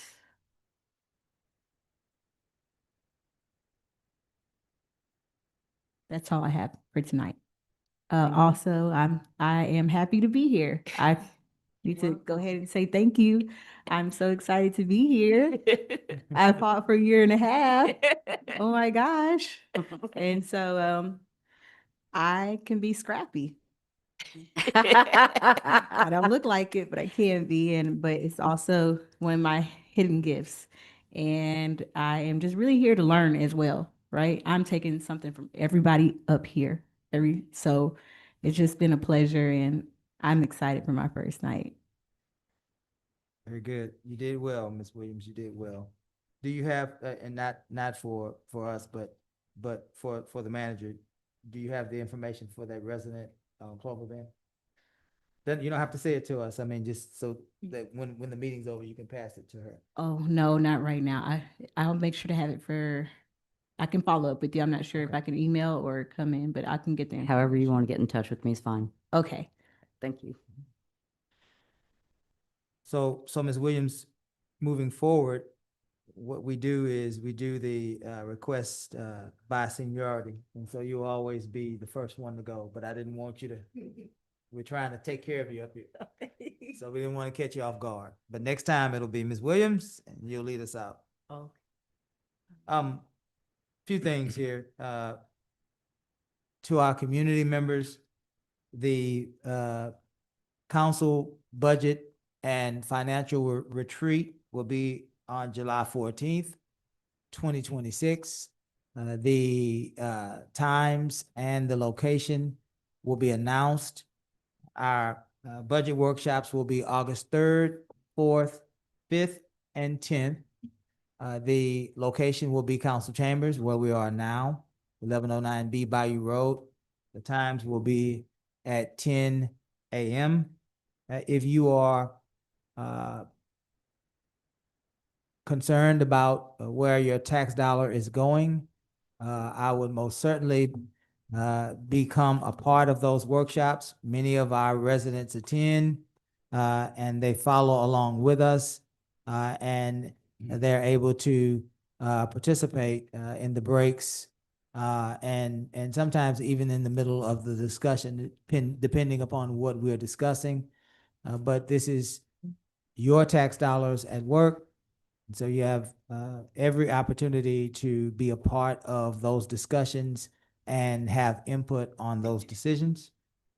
Along with that, many of you have heard me say I would rather on any day meet with you in person. I don't think that emails or phone calls do your concerns or questions justice. And so I am of the mindset of if you are having a question that you need to be answered, or if you have information that you need to receive, and it relates to my role as mayor or the city's business, I would much rather meet you on location at your residence, on the location of the concern, or even at City Hall. I think that that's the best way for us to have a conversation. It's always better face to face. Is there some sort of an alarm? Emergency alert, yeah. Amber alert. Amber alert. Thank you. And so the point to all of that is you can schedule a meeting and I will most certainly meet you wherever your desire is for us to meet. I wanted to touch base with us on this conversation about free speech. I think that every citizen's request for hearing, we say that we are champions of the First Amendment. We say that we are respectful of the First Amendment. We say that we are willing to allow, accept, and encourage the First Amendment. This is the law of the land. What we are also saying is we're asking, we're requesting that we articulate those concerns in a way that our residents can understand and hear those concerns. That's very different. Does not mean that you have to not curse. It means that the people of Lamarck would rather us have decorum be brought back to our council and to our community. And we have every right to ask for people to be respectful of one another. We have every right to ask people to express themselves in a way that can be heard, respected, and understood by our residents. That does not negate anyone's First Amendment right. In fact, as the mayor of this city, I get a lot of feedback, not on the content of what people are saying at this podium or online, but in their opinion, the vulgarity and the profanity that is being used in that. And so my first obligation is to the residents of this great city. And if they're asking me to remind us that there are ways that we can communicate that are not profane or offensive, then it's my job to encourage that when we get to those items on the agenda. As it relates to any council member up here, I am respecting their rights to express themselves, and I am respectfully inserting my role as presider in those rights. And I know that a lot of people, perhaps maybe not people on the inside, but perhaps people on the outside, would love to see myself and Mr. Lowry go toe to toe in some sort of a war, and that's not going to happen because I am focused on the business of the people of Lamarque because they've asked us to. They voted that way. They have expressed themselves to us individually and collectively that we have to get Lamarque back on track. And so if you're waiting on me to have a knockdown drag out with Sade or Kim or Tanya or Joseph, it's not going to happen because the people want us to conduct business and they want us to move our city forward. That's what's going to happen here.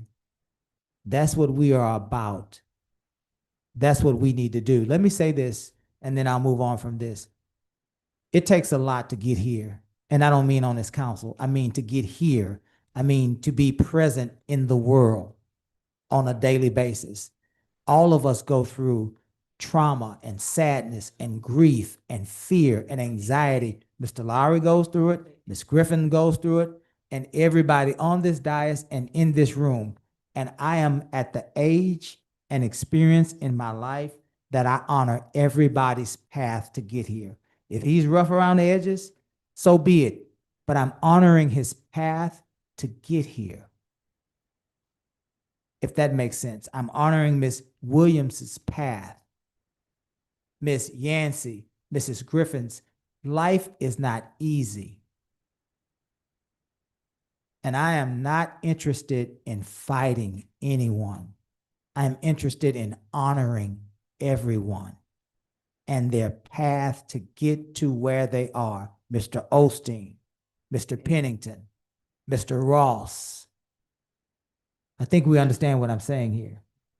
And so if you're looking for a mayor to fight, I'm not fighting anybody. I am loving everybody, honoring their right to be a human being, and honoring the way that they express themselves while still asking, on behalf of the people of Lamarque, we're asking you not to use profanity. We're asking you not to use vulgarity. Doesn't mean that you don't have to, doesn't mean that you have to do it. We're asking you. And if Mr. Lyra and Ms. Griffin gets in a way that they get their feathers ruffled, then I am, if you hear me, politely asking them to bring it back. That's how we are going to preside over this council moving forward. Focus on the business, respect one another while we're on this dais the best we can, and great things will come to this city because the people deserve it. Ms. Williams, welcome. Look forward to the great things. You have a bunch of knowledge that I have no knowledge of. GIS systems and pipes, and you're talking about this pipe was this big and that pipe was that big, and then this pipe and that pipe, and there are a lot of pipes. I done scratched that whole thing off my list. All right. Don't. We expect great things for you, great things from you, Ms. Williams. You have all of our support. And we are thrilled for you to be here while remembering our friend Joe Compion and the service that he has given to this great community. We wish Mr. Compion well. We hope that he is getting a much needed rest. And we hope that he will continue the work that he has done for our great, great community. Let me say this as well. Congratulations to Mayor Pro Tem Griffin. I've been on a lot of councils, James. And I can remember being the senior member of a council. And I can remember being passed over for the vote of Mayor Pro Tem. And the mayor actually moved away, James. Mayor Larry Crow moved away, and Mayor Pro Tem Bill Charbonneau became mayor. And I was the senior member of that council. And so I understand all of those emotions. I understand perhaps what Ms. Yancey might have been feeling in that moment. I understand what the rest of the council is thinking about how we go about our business. And certainly, along with congratulating you, Ms. Griffin, I wanted to also say, Ms. Yancey, the way that you bowed out and supported Ms. Griffin is something that has not went unnoticed. You are taking a step toward moving this council back to the business of this community, and that is an expression of leadership. And so I appreciate what you did in that moment, and I wanted to let you know I understand, how you may be feeling. Happy Independence Day. I don't think that we'll be meeting before then. And we hope that everyone had a happy and fruitful Juneteenth on this past Friday. Thank you all for listening. Thank you for participating. And thank you for attending. If there's nothing further, I will entertain a motion to adjourn. So moved. Is there a second? Second. All in favor? Aye. We stand adjourned.